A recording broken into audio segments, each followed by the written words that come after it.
Hello everyone, this is your friend Naruto What If Hub 2.0 and we are back in new fanfic. What if Naruto changed the destiny of Tsunade, Mikoto, Konan and Kushina? Part 1. In a dense forest, a red-haired boy, no older than 5, diligently practiced his swordsmanship with a short blade. It was midday, the sun beating down mercilessly. Sweat plastered the boy's clothes to his skin. Man, this heat is brutal, Kushina Uzumaki grumbled, but his training continued unabated. A little sunshine wouldn't derail his pursuit of strength. Shin, there you are.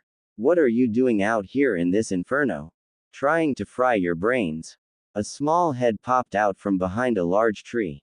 Kushina Uzumaki skipped towards Shin, her red hair a fiery halo in the sunlight. Shin paused his practice and turned, a wry smile on his face as he looked at the adorable girl. Kushina, now's not really the time for a tea party. Kushina puffed out her cheeks, her pout on full display. It was midday, the sun beating down mercilessly. Sweat plastered the boy's clothes to his skin. Man, this heat is brutal, Kushina Uzumaki grumbled, but his training continued unabated. A little sunshine wouldn't derail his pursuit of strength. Shin, there you are. What are you doing out here in this inferno? Trying to fry your brains. A small head popped out from behind a large tree. Kushina Uzumaki skipped towards Shin, her red hair a fiery halo in the sunlight. Shin paused his practice and turned, a wry smile on his face as he looked at the adorable girl. Kushina, now's not really the time for a tea party. Kushina puffed out her cheeks, her pout on full display. Shin, you used to hang out with me all the time. Now you're giving me the cold shoulder. Tears welled up in Kushina's eyes, threatening to cascade down her cheeks. Shin felt a wave of exasperation. Kushina, do you think I'm out here baking in this heat for fun? It's not exactly a picnic. Shin sat down, taking a long pull from his water bottle to rehydrate. Unlike the carefree Kushina, Shin carried a secret burden. He was a transmigrant, reborn into the world of Naruto as a newborn baby. The initial shock of landing in this world, where danger lurked around every corner, had been profound. Fortunately, he wasn't just some random civilian but a member of the Uzumaki clan in the land of whirlpools. But even that was a double-edged sword. It was the period after the First Shinobi World War, before the Second had erupted. The Naruto storyline he knew was still decades in the future. This was the era when the land of whirlpools faced its imminent demise. Shin didn't know the exact date, but he knew the clock was ticking. His only path forward was to grind his strength, to maximize his chances of surviving the destruction of the land of whirlpools. He wasn't about to let his second chance at life go to waste. Shin, are you keeping secrets from me? Kushina asked, her eyes mirroring the concern she felt for him. Shin looked at Kushina, his gaze serious. Kushina, what if I told you that soon, the land of whirlpools, the Uzumaki clan, will face a disaster unlike any other? Would you believe me? No way, Shin. You're pulling my leg, right? Kushina giggled, taking his words as a joke. Shin shrugged. If even Kushina, who trusted him implicitly, wouldn't buy it, convincing the rest of the clan was a lost cause. The destruction of the land of whirlpools seemed inevitable. He wasn't exactly Mr. Worldwide, no one would take him seriously. Ding! A crisp, mechanical chime echoed in Shin's mind, jolting him. Replication system activated. Greetings, Master. I await your commands. Shin felt a surge of excitement. He had a golden finger. But why now? After 5 years in this world, the system finally decided to wake up. Shin, what's up? Kushina asked, attuned to his every shift in mood. Nothing, Kushina. Just remembered something I gotta do. I'll definitely hang out with you tomorrow. Gotta run for now. Shin sprang onto a tree branch, vanishing in a blur of motion. Kushina's jaw dropped. That speed and agility were beyond most genin. Shin was hiding some serious skills. Kushina clenched her fists, a playful anger bubbling up. If you ditch me tomorrow, you'll be sorry. She shouted after him. Instead of heading home, Shin made his way to a secluded riverbank to delve into his system's interface. System, lay it on me. What can you do? Shin asked, a mix of anticipation and anxiety in his voice. If this system turned out to be a dud, it would be a major letdown. This system is designated the replication system. It can copy anything, from jutsu to chakra, even Kekkei Genkai. Shin's eyes widened. Madara Uchiha's Rinnegan, Keigaya Otsutsuki's Rinne Sharingan, all within his grasp. The various overpowered dojutsu of the Mangekyo Sharingan, Keigaya Otsutsuki's immortality, all those S-rank jutsu and Kekkei Genkai, the possibilities were endless. Hold on, there have to be some strings attached, right? Shin asked, his excitement tempered by a dose of realism. It couldn't be that easy. Affirmative. Replication requires the expenditure of replication cards. These are categorized into common, advanced, and divine levels. Common replication cards can replicate jutsu up to B rank, including B rank jutsu, chakra and physical abilities of Jonin, and so on. Advanced replication cards can replicate jutsu and secret techniques up to S rank, including S rank, chakra and physical abilities of Kage, and common Kekkei Genkai, such as Scorch Release and Lava Release. Divine replication cards are unrestricted and can replicate any target. Alright, so how do I get my hands on these replication cards? Shin asked, barely able to contain his impatience. There are two primary acquisition methods. First, the system will bestow upon you one replication card annually. The specific category, common, advanced, or divine, is determined by a random variable. The second method involves the completion of missions tailored to your preferences. Upon successful completion, you will be rewarded with replication cards. Missions are optional, and there are no penalties for failure. One card per year, not bad at all, Shin mused.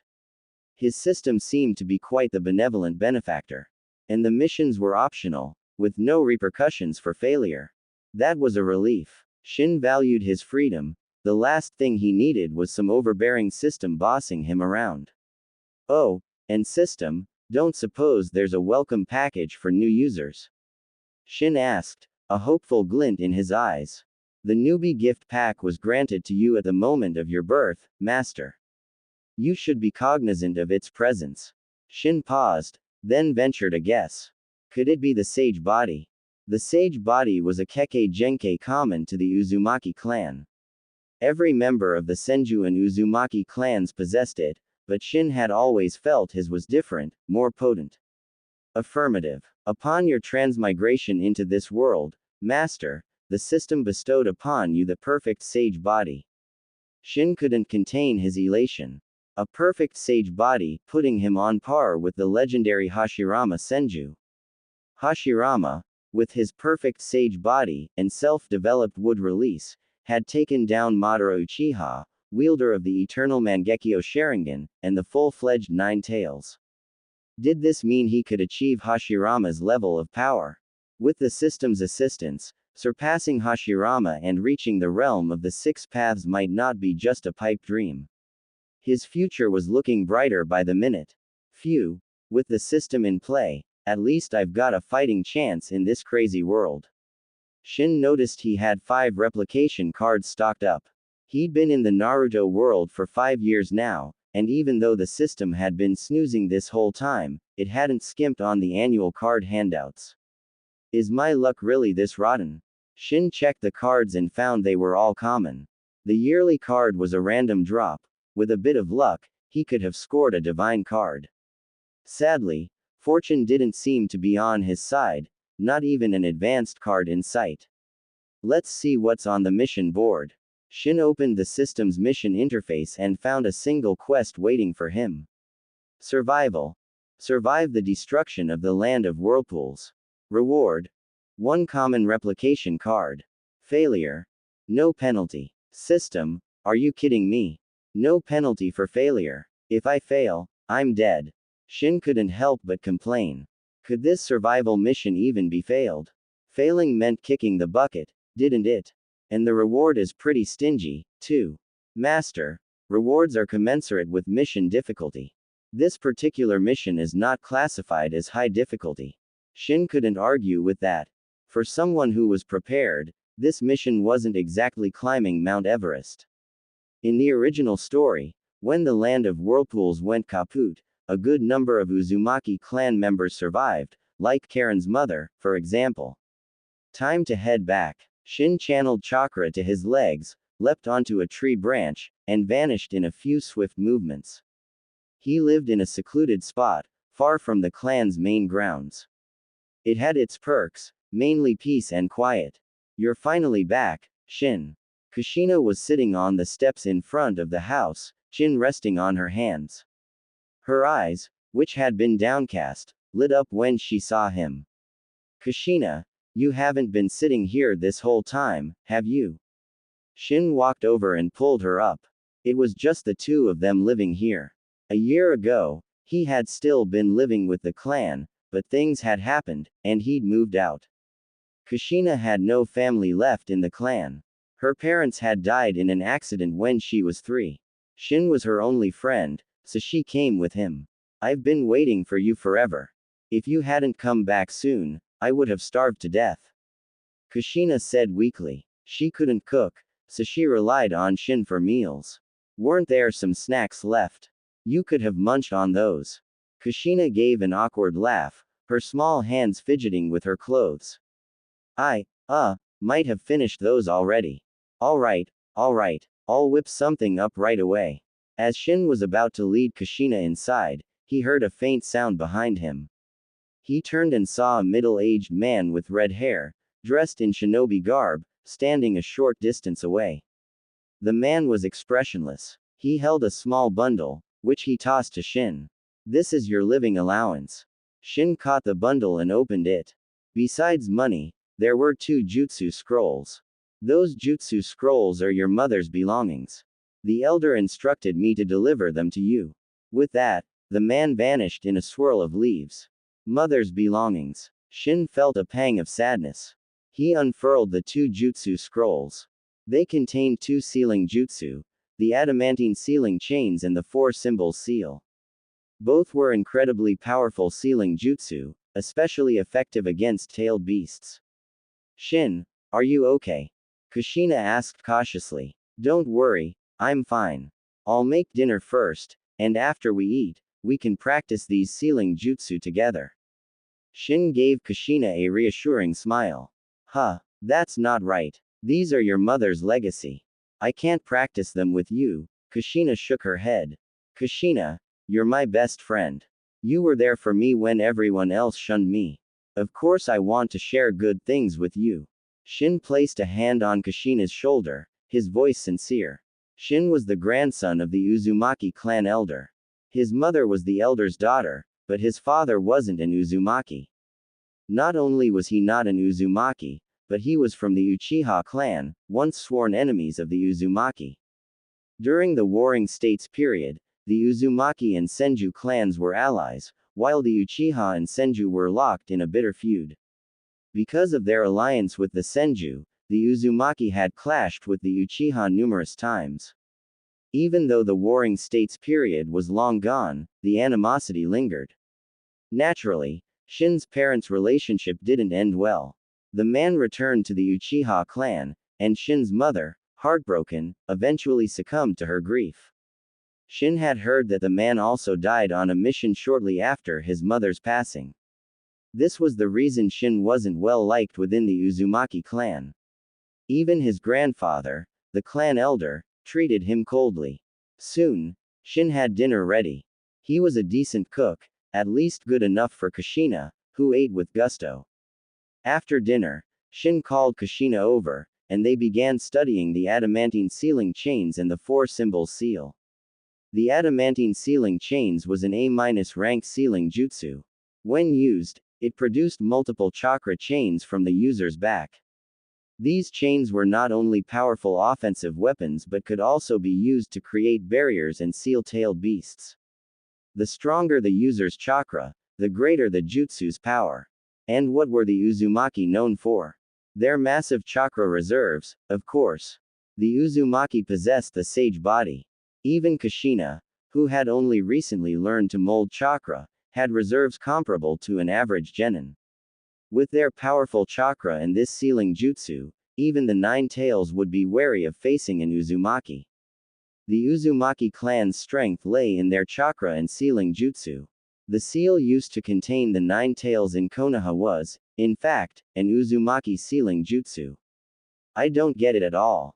Am I just dumb? Kushina said, staring at the scrolls with a furrowed brow. Shin was engrossed in studying the jutsu. After coming to this world, he realized his learning ability had skyrocketed.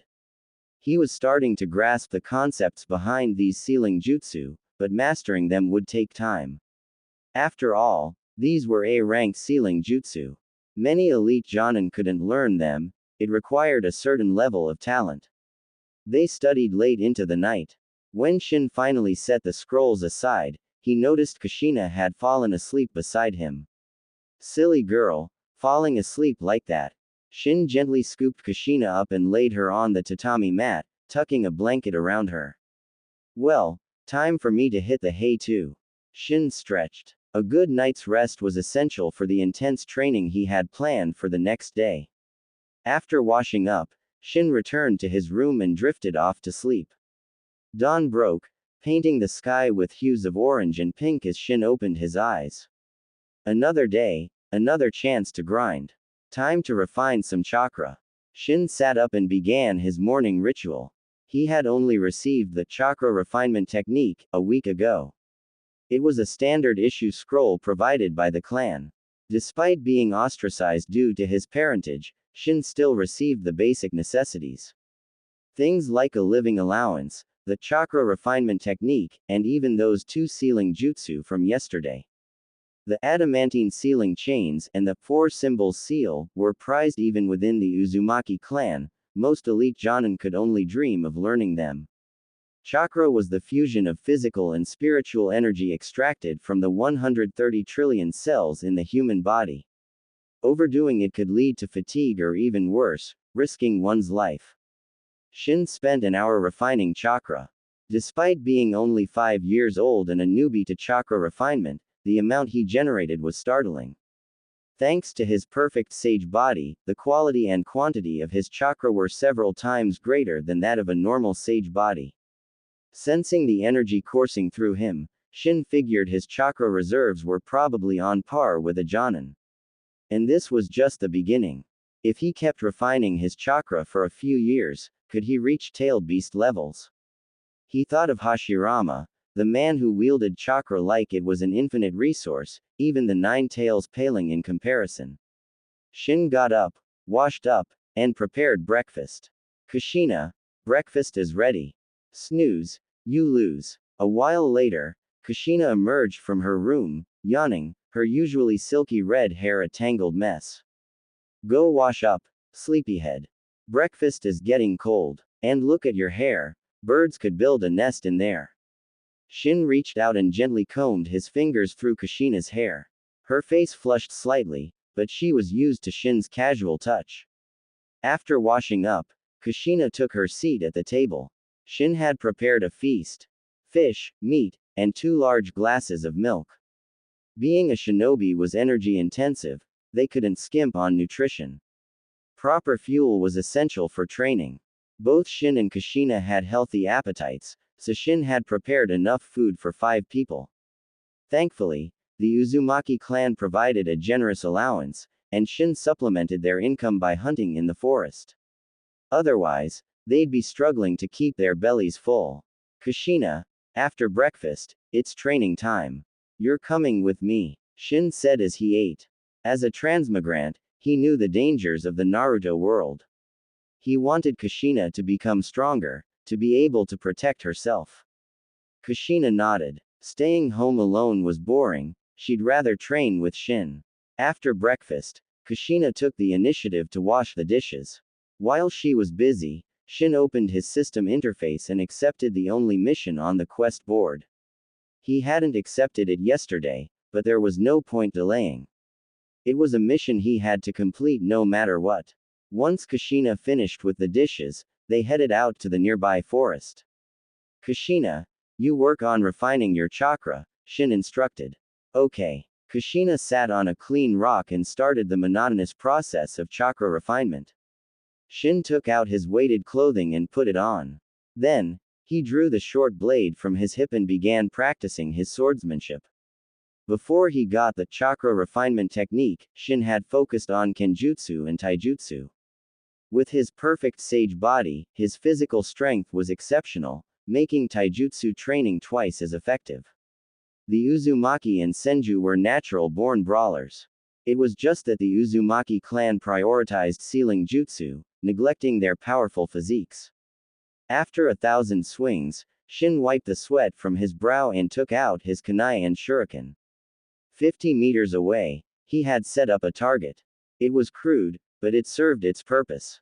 Shin focused, his blue eyes morphing into a blood red, a single black tomo swirling into existence.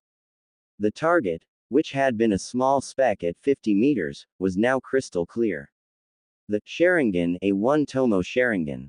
Shin had Uchiha blood flowing through his veins. Awakening the Sharingan wasn't surprising. He had awakened it when his mother died, but he had kept it a secret, even from Kushina. The fewer people knew, the better. If others found out he had the Sharingan, his life within the Uzumaki clan would become even more difficult. Fixing his gaze on the distant target, Shin launched a kunai. With the Sharingan's enhanced vision, he could clearly see the bullseye. The kunai struck dead center, its force so strong that it pierced through the target, leaving a gaping hole. After practicing kunai throwing for a while, Shin decided to move on. Compared to kunai throwing, mastering jutsu was far more critical. Next up, time to crack this sealing jutsu. Shin pulled out the jutsu scroll and started studying the adamantine sealing chains. He wasn't in a hurry to learn the 4-symbol seal, that could wait. Mastering the adamantine sealing chains would significantly boost his combat power, giving him a way to utilize his massive chakra. After all, what good was a mountain of chakra if you didn't have the jutsu to use it effectively? Shin had figured out some basic chakra control techniques, like channeling it to his legs for explosive jumps, propelling him several meters into the air. That's how he had been leaping onto trees, but his self-taught techniques were rough around the edges. Not only did they guzzle chakra, but they also put a strain on his legs. He was lucky to have a perfect sage body. A normal person attempting those jumps might end up crippled. What I need are the fundamentals. Shin tried to use the adamantine sealing chains, but nothing happened. He realized he didn't have the fine motor control needed to manipulate his chakra effectively. Despite his vast reserves, he couldn't achieve the precise control needed to channel chakra for complex jutsu. How could he learn the adamantine sealing chains with such poor chakra control? He needed to master the basics first. Tree climbing and water walking immediately came to mind. He had to start somewhere, and refining his chakra control was paramount. Under Kushina's surprised gaze, Shin began his tree climbing training. He had assumed it would be a piece of cake, but it turned out to be more challenging than he anticipated. Turns out having too much chakra can be a pain. The more chakra he had, the harder it was to control. It seemed there was a trade-off to everything. After countless faceplants, I finally nailed tree climbing. Shin looked like he'd wrestled a mud monster and lost. He'd fallen out of the trees more times than he could count. But it was worth it. He could now scale a tree with the grace of a squirrel, his chakra finally under his command. Shin, how did you do that? Kushina stared at him with wide, awestruck eyes. Hey, wanna learn? Kushina nodded eagerly. Nope, not gonna teach you. That's what you get for laughing at me. Shin crossed his arms. Kushina had found his repeated tumbles from the trees quite amusing. It couldn't be helped. Controlling his massive chakra reserves was no walk in the park, especially without a teacher. He'd had to figure it all out himself, the hard way. He'd mastered tree climbing through sheer stubbornness and a high tolerance for pain. You're so mean, still holding a grudge. Kushina stuck her tongue out at him. By the way, you don't like it when I call you Shin-chan, right? If I learn how to climb trees without using my hands, I'll stop calling you that, deal. It made him sound like a little kid. But Kushina was used to it. Breaking the habit would be tough. Kushina called him Shin-chan, because he was younger than her. Well, only by 3 days, but still younger. She used to make him call her Big Sis, but as a transmigrant, there was no way he was calling someone his own age Big Sis. Fine. Shin nodded and shared all the tricks he'd discovered. With Shin's guidance and insider knowledge, Kushina mastered tree climbing in just half an hour. The girl was a natural. Shin, I learned way faster than you. Kushina said, a smug grin on her face. It had taken Shin over 3 hours, while Kushina had done it in 30 minutes. But that didn't mean he was less talented. He'd had to figure it out through trial and error, while Kushina had a shortcut, thanks to him. After the tree climbing lesson, Shin led Kushina to a nearby river for water walking practice. Water walking was definitely trickier. Water offered no resistance. One wrong step, and you were taking a dip. Thankfully, Shin's tree climbing experience gave him a head start. He only fell in twice before he was walking, even running, on water. Kushina, on the other hand, wasn't having as much luck. She'd already fallen in a dozen times, much to Shin's amusement. After splashing around for hours, Kushina finally got the hang of water walking. Kushina, you're officially a prodigy. Mastering both tree climbing and water walking at the age of 5, with such precise chakra control. That was prodigy level stuff. Let's go change first, Kushina said, her clothes dripping. They went back, changed, and finally had lunch. It was already 3 in the afternoon. Kushina had stubbornly refused to eat until she mastered water walking, hence the late lunch. After their meal, Shin decided to skip training and headed towards the clan grounds with Kushina. Shin-chan, why are we going to the clan grounds? Kushina asked, surprised. Didn't we have a deal? Shin lightly flicked Kushina's forehead. It's a habit. I'll get better, I promise. Kushina rubbed her forehead, pouting at Shin. Shin chuckled. Breaking that habit was probably going to be an uphill battle. By the way, Shin, why are we going to the clan grounds? You don't usually like going there. They lived outside the clan grounds and rarely ventured in, except when they needed supplies. This wasn't a supply run. Shin wanted to put his replication card to use. As they entered the Uzumaki clan grounds, the atmosphere became livelier. The Uzumaki clan wasn't small. They had over 200 members. It was a far cry from their glory days during the Warring States period, but they were still a force to be reckoned with in any hidden village. Hey, system, when I use a replication card, can I see the target's abilities? How am I supposed to copy something if I don't know what they can do? That is for you to determine, Master. This system does not possess such functionality. Quote. Fortunately, he had some knowledge of the Uzumaki clan ninjas. He pulled Kushina towards the clan's training grounds. The training grounds were vast. Almost everyone in the clan trained there. Shin ignored the genin and chunin, his eyes scanning for jonin. The Uzumaki clan had its fair share of jonin. A large clan like theirs couldn't survive without them. But finding a jonin in this crowded training ground was like finding a needle in a haystack. Even if they came here to train, they'd likely find a secluded spot. Common replication cards could copy the chakra and physical abilities of a jonin at most, so Shin needed to find one to maximize his gains. Bingo! Shin spotted someone he knew, an Uzumaki jonin who specialized in taijutsu. System: use a common replication card to copy Uzumaki Hikaru's physique. Physique encompassed strength, speed, stamina, agility, and flexibility. He could copy each attribute individually, but that would be a waste of a precious replication card. In an instant, Shin felt his body swell. His bones hardened, his muscles tightened, all thanks to an unseen force. He felt lighter, more agile. This power is insane. Shin threw a punch, the force generating a sharp gust of wind. He was at least 7 or 8 times stronger than before. With his perfect sage body, Shin was already freakishly strong. Now, with this boost, he felt like he could punch a tree in half. System, does the copied strength stack with my original strength? Shin asked a crucial question. Affirmative. Copied attributes are additive to your existing capabilities. Shin's eyes lit up. If he could keep stacking attributes, why bother learning jutsu? If he could stack his physique to the level of Might Guy using the 8 inner gates, he'd be unstoppable with taijutsu alone. System, can I keep stacking with no limits? Your limitations are defined by the number of replication cards at your disposal, Master. As long as you possess replication cards, you can continue to copy and enhance your physique. Shin, what are you daydreaming about? Kushina nudged Shin, snapping him out of his trance. His conversation with the system had been a mental one, so to Kushina, he just seemed spaced out. Nothing much, Shin replied with a grin he couldn't quite suppress.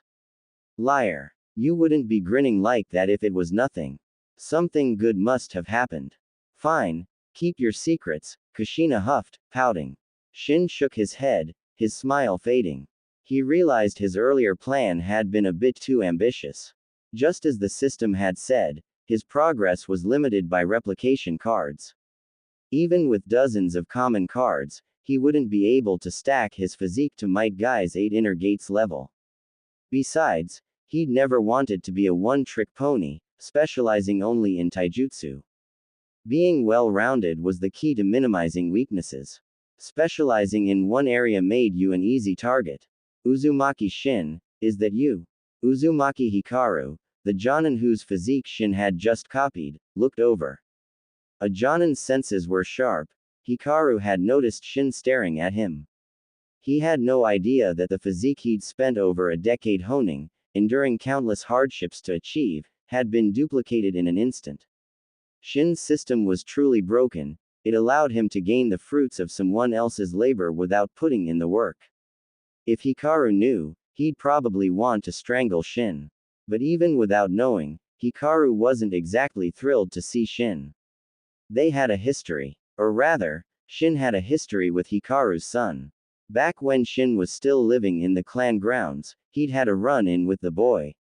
Shin had broken the kid's leg, putting him out of commission for 3 months. Hikaru had been furious, ready to tear Shin apart. But even though Shin wasn't popular, he was still the clan elder's grandson. Hikaru couldn't touch him. Yo, Hikaru. Fancy meeting you here. How's your son doing? Shin asked with a casual smile. He wasn't afraid of the Jonin. Not because of his own strength, though.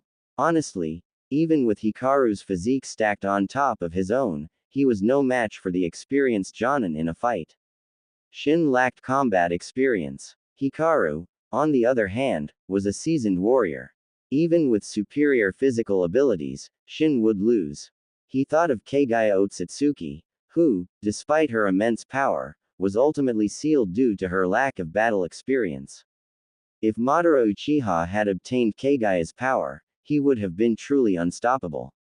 Shin's confidence stemmed from his identity. No matter how disliked he was still the clan elder's grandson. Would Hikaru dare lay a finger on him? HMPH. Hikaru snorted, reminding himself that Shin was just a child, not worth his time. But even so, he couldn't completely let it go. He glared at Shin before turning and walking away. He couldn't do anything to Shin, so out of sight, out of mind. Shin continued exploring the training grounds. He used another common replication card, this time copying a jutsu, the B-rank Shadow Clone Jutsu. The Shadow Clone Jutsu was created by the second Hokage, Tobirama Senju. But its practicality led to it being stolen by ninjas from other nations. Countless shinobi in the ninja world knew the Shadow Clone Jutsu, including those in the Uzumaki clan. Shin copied it from an elite Shunin. With his perfect sage body, and the Shadow Clone Jutsu, his training efficiency would skyrocket. Of course, he would have preferred the forbidden multi-Shadow Clone Jutsu. Despite being A rank, it was classified as forbidden. Forbidden didn't necessarily mean powerful. Jutsu that caused harm to the user or were deemed too dangerous were classified as forbidden. This included jutsu like the Edo Tensei. Unfortunately, common replication cards couldn't copy A rank jutsu, only B rank at most. And even if he could copy it, he wouldn't find anyone to copy from. While many knew the shadow clone jutsu, those who knew the multi-shadow clone jutsu were few and far between. With 3 replication cards remaining, Shin decided to call it a day. He left the training grounds with Kushina and bought some ninja tools and 2 chakra papers. Chakra papers were used to determine a shinobi's chakra nature. There were 7 chakra natures in total: wind, lightning, water, fire, earth, yin, and yang. The yin and yang natures couldn't be tested with chakra paper. Why did you buy these? They're so expensive, 1,000 ryo each. Kushina looked at the papers with distress. These are chakra papers. They tell you what kind of chakra you have. Here, try it. Kushina curiously took a chakra paper and channeled her chakra into it. The paper reacted immediately. It split down the middle, and the corners became damp. Kushina, your chakra natures are wind and water, Shin explained. Kushina looked confused. She didn't understand these concepts yet. Shin took a chakra paper and infused it with his chakra. The paper split, indicating wind nature. One corner ignited, revealing fire nature. Then, a corner became damp water, another wrinkled lightning, and the last one crumbled earth. Shin possessed 5 chakra natures: wind, lightning, water, fire, and earth. Yin and yang couldn't be detected with the paper, but with his perfect sage body, he definitely had yang. And he also had the Sharingan, a manifestation of yin release, suggesting he likely possessed yin nature as well. This meant he might have all 7 chakra natures. That was definitely something to be excited about. Whoa, 5 transformations. You have 5 chakra natures. Shin smiled faintly, choosing not to mention yin and yang for now. It was getting late. They returned home before dark. Shin put away the ninja tools he'd bought and started preparing dinner. Kushina, what do you want to eat? Hee hee, anything you make is delicious. Shin smiled and decided to make a hearty meal. They'd had a long day of training and needed to replenish their energy. It was especially important at their age to eat nutritious food to support their growth and development.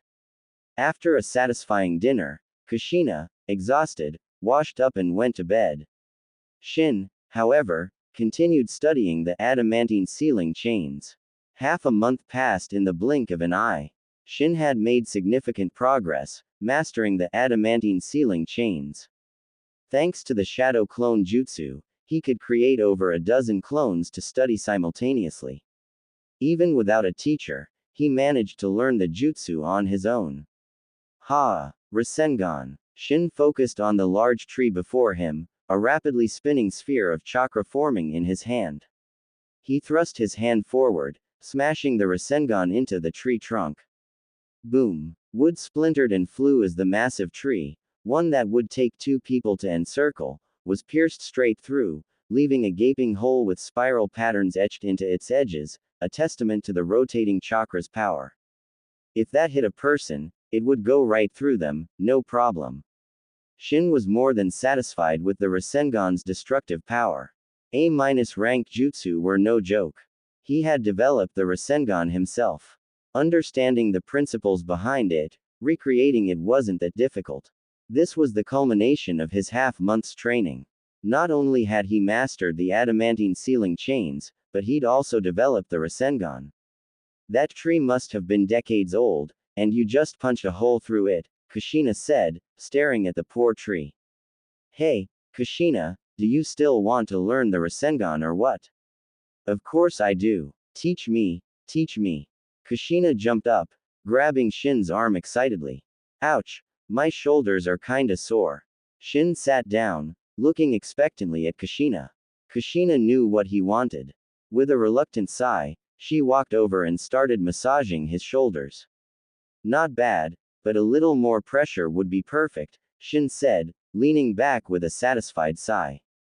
Kushina gritted her teeth, but for the sake of learning the Rasengan, she endured. It's getting late, almost lunchtime. Let's head back. I'll teach you in the afternoon. Shin glanced at the sun high in the sky. Kushina, though eager to learn the Rasengan, knew that food came first. After lunch, Shin began teaching Kushina the jutsu. Half a day wasn't enough to master it, though. You can already burst a water balloon. That's the second stage completed. You'll have the Rasengan down in no time. As the sky darkened, Shin told Kushina to stop for the day and continue tomorrow. The Rasengan had 4 stages. The first was simple, gathering chakra in your palm. The second stage involved stable and continuous chakra release. This was practiced by placing a water balloon in your hand and releasing chakra to make the water inside move erratically until the balloon exploded. The third stage used a rubber ball. The goal was to maintain chakra release, solidifying the chakra until it could burst the ball. At the third stage, the Rasengan could already cause damage, but its power was limited. The final stage combined everything learned previously. High-density chakra was gathered in the hand, released continuously, maintained, and finally completing the jutsu. After dinner, Kushina went to bed. Shin returned to his room. I don't know why, but I have a bad feeling about this. Shin looked out the window. The sky was unusually dark, not a moon or star in sight. Can't sleep. Might as well refine some chakra. Time passed. It was past 1 in the morning when Shin finally stopped. He was feeling sleepy. Just as he was about to lie down, a loud noise jolted him awake. He rushed to the window. In the direction of the Uzumaki clan grounds, flames lit up the night sky. Could it be? His drowsiness vanished. He ran to Kushina's room. Kushina, wake up. Shin, what's going on? I was sleeping so soundly. Why did you wake me up? Kushina grumbled, her eyes barely open. Wake up. Something's wrong. Shin flicked Kushina's forehead to bring her to her senses. This was no time for jokes. If his hunch was right, the disaster had struck the land of whirlpools. There was nothing he could do to stop it, but he could protect himself and Kushina. What's wrong? Kushina asked, seeing the seriousness in Shin's eyes. Shin pointed towards the window. Kushina followed his gaze and saw the fire raging in the distance. Whoa, the clan grounds are on fire. It's more than just a fire. We're under attack. Listen to that. Those explosions are from explosive tags. Who would dare attack the Uzumaki clan? Now's not the time to discuss that. Come on. Shin urged Kushina to get dressed, pack their essentials, and prepare to leave. Even though they were far from the clan grounds, there was no guarantee of safety. Captain, this is the outer perimeter of the Uzumaki clan grounds, right? Why is there a house here? Just as they stepped out, Shin saw several figures in ninja attire, their faces hidden behind masks. His heart sank. Kushina gripped his arm, fear creeping into her eyes. Well, look what we have here. A couple of stragglers. And just kids, too. A ninja wearing a tanuki mask leered at them. Talk about bad luck. They were so far out, yet they still ran into enemies. The 5 ninjas were equally surprised. They had been tasked with sealing off the Uzumaki clan grounds, preventing anyone from escaping. They hadn't expected to find 2 children out here. Judging by their red hair, they were definitely Uzumaki. And if they were Uzumaki, they had to be eliminated. Enough chatter. Kill them. The leader of the squad ordered. The squad consisted of 1 Jonin and 4 elite Chunin. Seeing them move to attack, Shin swiftly pulled 3 shuriken from his pouch and flung them at the Jonin leader. While the Jonin was dodging, Shin made his move. He appeared before one of the Chunin in a flash, leaping up and delivering a powerful blow to the ninja's neck. His speed was such that the Chunin didn't even have time to react. The blow snapped his neck. Blood gurgled from the Chunin's mouth. Within a second, he was dead. The entire encounter took less than 2 seconds. After taking down the Chunin, Shin retreated to Kushina's side. Run. He scooped Kushina into his arms and fled towards the forest. Damn it. After them. The Jonin leader roared in fury. To have one of his men killed by a 5-year-old brat, right under his nose, was a disgrace. The other 3 Chunin snapped out of their shock. Shin's ruthless efficiency had stunned them. A 5-year-old, killing an elite Chunin. Even in the brutal Warring States period, such a thing was unheard of. Shin, carrying me is slowing you down. Put me down. Kushina, nestled in Shin's arms, spoke up. Hey, Shin, if they catch up, just ditch me and run. I'll buy you some time. Just promise you'll avenge me, okay? Kushina's voice was barely a whisper. Don't be ridiculous. You think those clowns can catch us? Shin gave her another exasperated look. We practically live in this forest. We know it way better than they do. Besides, do you have any idea how fast I am? Don't worry. Shin had copied the physique of the taijutsu master, Uzumaki Hikaru. Combined with his already impressive physical abilities, he was more than a match for any taijutsu specialist. He was outpacing his pursuers with ease. If only he knew the body flicker jutsu, he could have vanished from their sight completely. Even now, he was leaving them in the dust. Master, you have triggered a new mission. Eliminate the pursuing squad. Reward: 1 advanced replication card. Accept. An advanced replication card, huh? Shin weighed his options. System: what are their strengths? He had taken out one of them with a single punch, but he didn't know their actual skill levels. The leader is a Jonin. The remaining 3 are elite Chunin. Shin hadn't expected the system to answer, but it did. Knowing their strengths, Shin accepted the mission without hesitation. If they had an elite Jonin, he might have reconsidered. But a regular Jonin, he could handle that. Shin stopped running. Why are we stopping? Are you tired? I told you to put me down. Kushina looked at him, panic rising in her voice. Kushina, we don't need to run anymore. I'm going to take them out. Are you crazy, Shin? They're real ninjas. We don't stand a chance. Kushina, remember when I took out that guy back there? Kushina was speechless. He had indeed killed one, but that was a surprise attack. Kushina, you hide. Watch and learn. I'll show you what I'm truly capable of. Shin punched a nearby tree. With a loud crack, the tree snapped in 2. Kushina shook her head. I'm staying with you. Kushina, listen. I need you to hide and wait for an opportunity to ambush them. If I start losing, your surprise attack will give us a chance to escape. Persuaded by Shin's reasoning, Kushina agreed. She found a hiding spot, clutching her kunai and shuriken, ready to strike. Shin glanced back. Ninjas were excellent trackers. They would find him soon, following the trail he'd left. An idea sparked in his mind. He leaned against a large tree, panting dramatically, feigning exhaustion. If he could lure them into a trap, he would. Less than a minute later, the ninjas arrived. With 1 down, there were 4 left. Finally found the brat. Didn't expect him to be so fast, one of the Chunin remarked. They were exhausted from the chase. Captain, where's the girl? The Jonin leader scanned the area. Kushina had concealed herself well. In the darkness, the Jonin couldn't find her.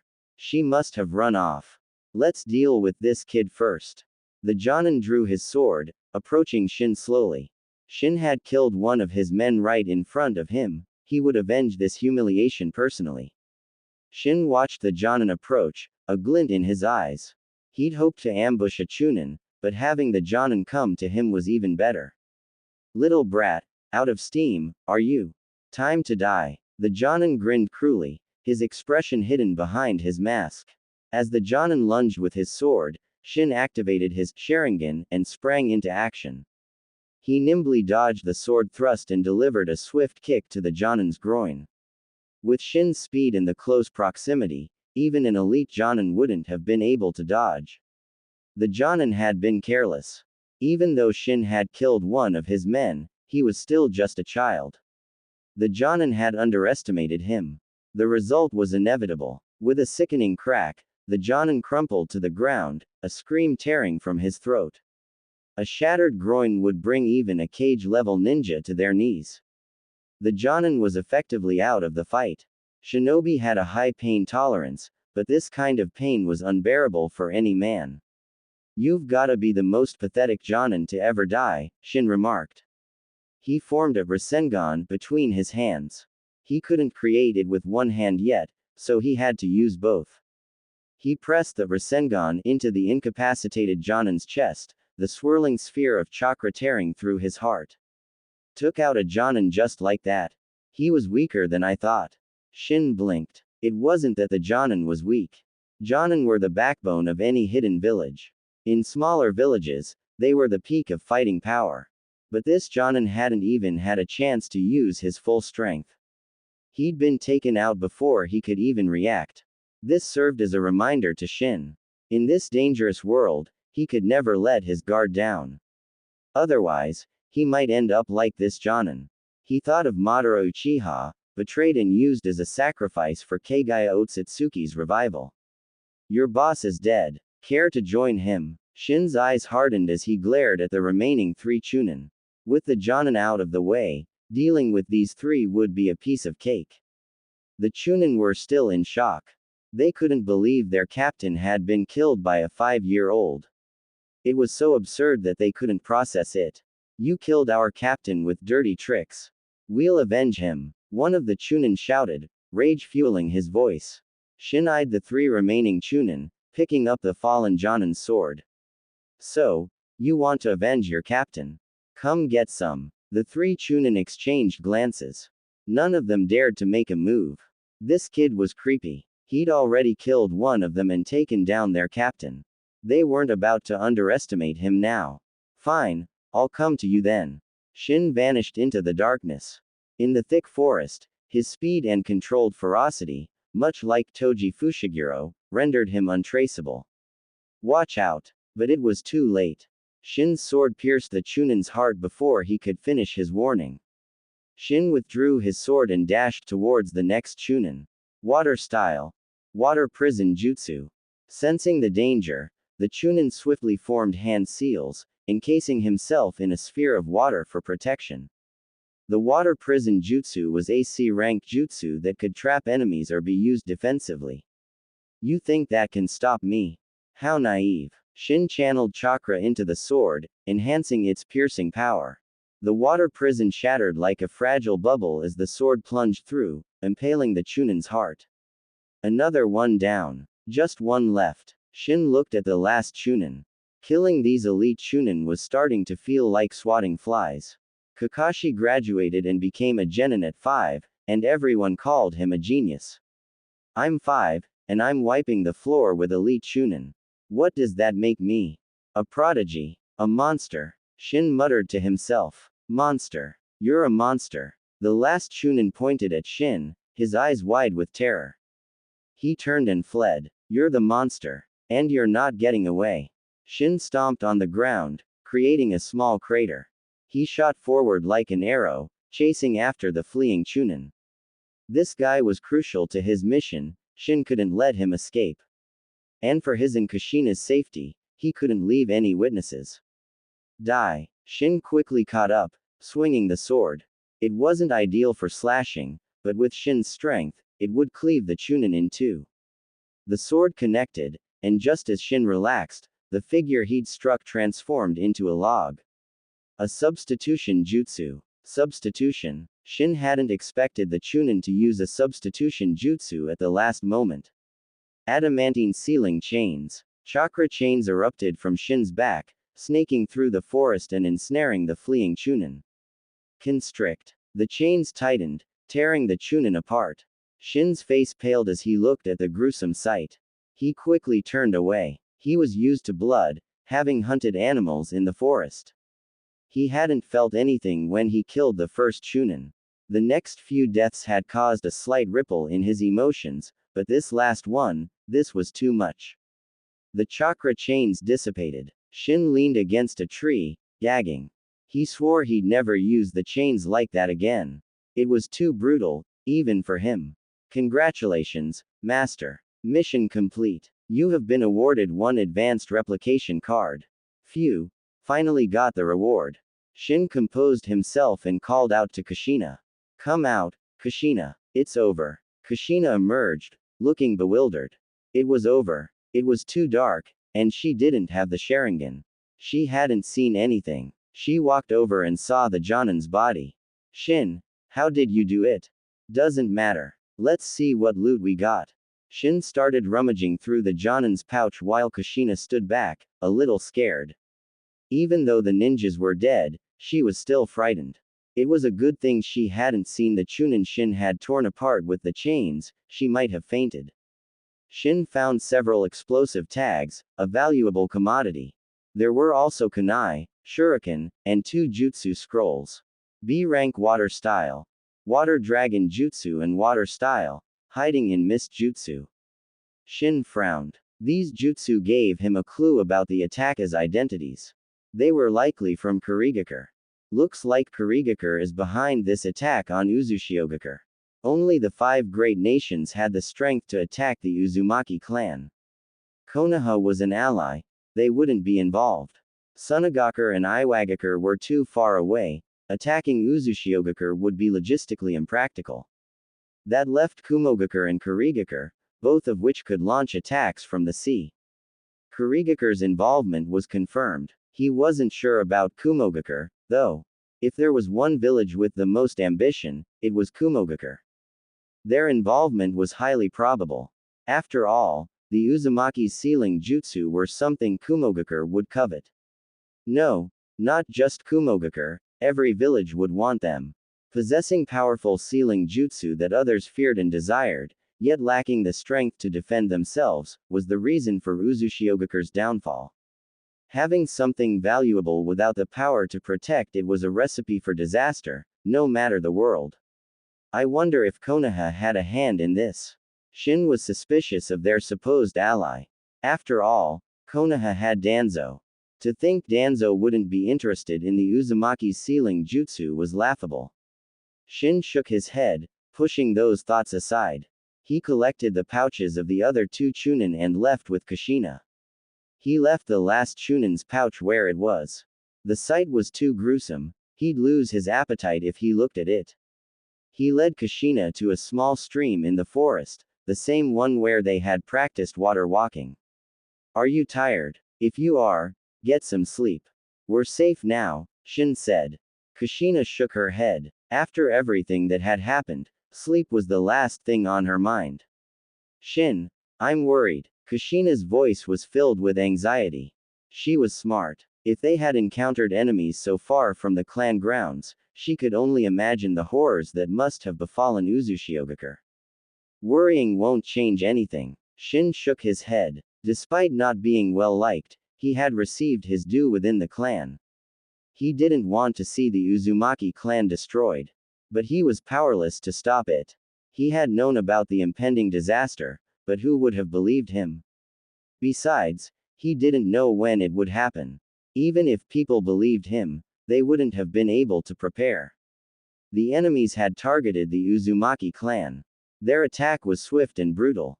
In the original story, Uzushiogakure fell before Konoha could even send reinforcements. As for him saving the clan, don't make him laugh. He wasn't going to get cocky just because he'd taken out a Jonin. Going there would be suicide. They sat by the river, Kushina leaning against Shin. Shin was a transmigrant. His body was that of a 5-year-old, but his mind was not. Kushina, however, was just a 5-year-old girl. Even though children in the ninja world matured quickly, the events of the night had shaken her to her core. Only in Shin's arms did she feel a sense of security. Shin, promise me you'll never leave me. Kushina looked up at him, her eyes pleading. She was terrified. When Shin had faced those ninjas, she had been so afraid he would be killed. She was relieved he was okay. If he hadn't been, she didn't know if she would have had the courage to go on. The thought of being alone was unbearable. I promise, Kushina, I'll never leave you. Shin met her gaze, his voice firm and reassuring. Kushina hugged him tightly, burying her face in his shoulder. Exhaustion finally caught up with her, and she drifted off to sleep. Shin smiled as he watched her sleep. He pulled out his pouch and examined its contents. He had already checked the Jonin's pouch. Besides ninja tools and 2 jutsu scrolls, There were some soldier pills and rations. He opened the pouches of the two Chunin. Kunai, shuriken, even Senbon. More soldier pills, rations, and a few explosive tags. Explosive tags were valuable, but expensive. Their blast radius was small, but their destructive power was significant. He also found a jutsu scroll containing the chakra refinement technique in the basic Academy 3. The Academy 3 consisted of the substitution jutsu, transformation jutsu, and clone jutsu. They were the most basic E-rank jutsu. But basic didn't mean useless. The transformation and clone jutsu were easy to see through. Clones created with the clone jutsu couldn't attack, they were no match for shadow clones. The substitution jutsu, however, had its uses. It allowed for a quick swap with another object, useful for dodging attacks. The Chunin had used it to escape Shin's attack. Of course, as the most basic jutsu, it wasn't invincible. Its effectiveness depended on the user. The substitution jutsu allowed the user to swap with another object, but it wasn't space-time ninjutsu. It relied on speed. So, it was less effective against stronger opponents who could easily see through it. It was just an E-rank jutsu, it couldn't compare to something like Sasuke Uchiha's Amenetejikara. Shin studied the Academy 3. He was a genius, it didn't take him long to master these simple jutsu. Kushina woke up, rubbing her eyes. She looked around frantically, calming down only when she saw Shin. Morning. Have something to eat. Shin handed her some dried meat. It was part of the food they had hastily packed before fleeing their home. I'm not hungry, Kushina said, shaking her head. It wasn't that she wasn't hungry, she simply didn't have the appetite. You have to eat. We need our strength in case we run into danger. Persuaded by Shin, Kushina ate a few pieces of meat. I sent out shadow clones to scout. The invaders have left, Shin informed her. He had sent out 10 shadow clones to gather information. The invaders had left around 4 in the morning. And Shin knew they were safe now. Because the system had awarded him the common replication card for completing the survival mission. They left. What about the clan grounds? Kushina's face lit up, but then her expression turned to worry. Shin shook his head, remembering the images his shadow clones had sent back. It was a bloodbath. He didn't know if there were any survivors. His clones hadn't found any. Kushina's heart sank. She knew it wasn't good. But as long as Shin was okay, she didn't care about the rest. After resting for a while, Shin and Kushina left the forest and headed towards the clan grounds. They could smell the stench of blood from a distance. Kushina, don't be scared, Shin said, holding her trembling hand. Kushina nodded bravely and continued walking. But when they finally reached the clan grounds and saw the carnage, Kushina threw up. Even though Shin had seen the images through his shadow clones, the sight still made his stomach churn. Over 200 Uzumaki, practically all dead. The blood, it was truly a river of blood. And it wasn't just the blood of the Uzumaki.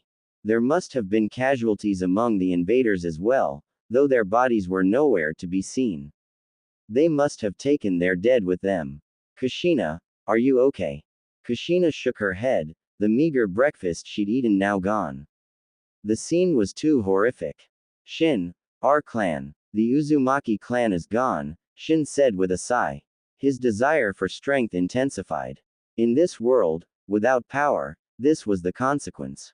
If the Uzumaki clan had someone like Hashirama Senju or Madara Uchiha, would they have met such a fate? Crack. A faint sound, but Shin's sharp ears picked it up. He looked towards the source. Who's there? Don't kill me. A young girl's terrified voice. Then a scream, followed by silence. Red hair. A survivor. Shin pulled Kushina towards the sound.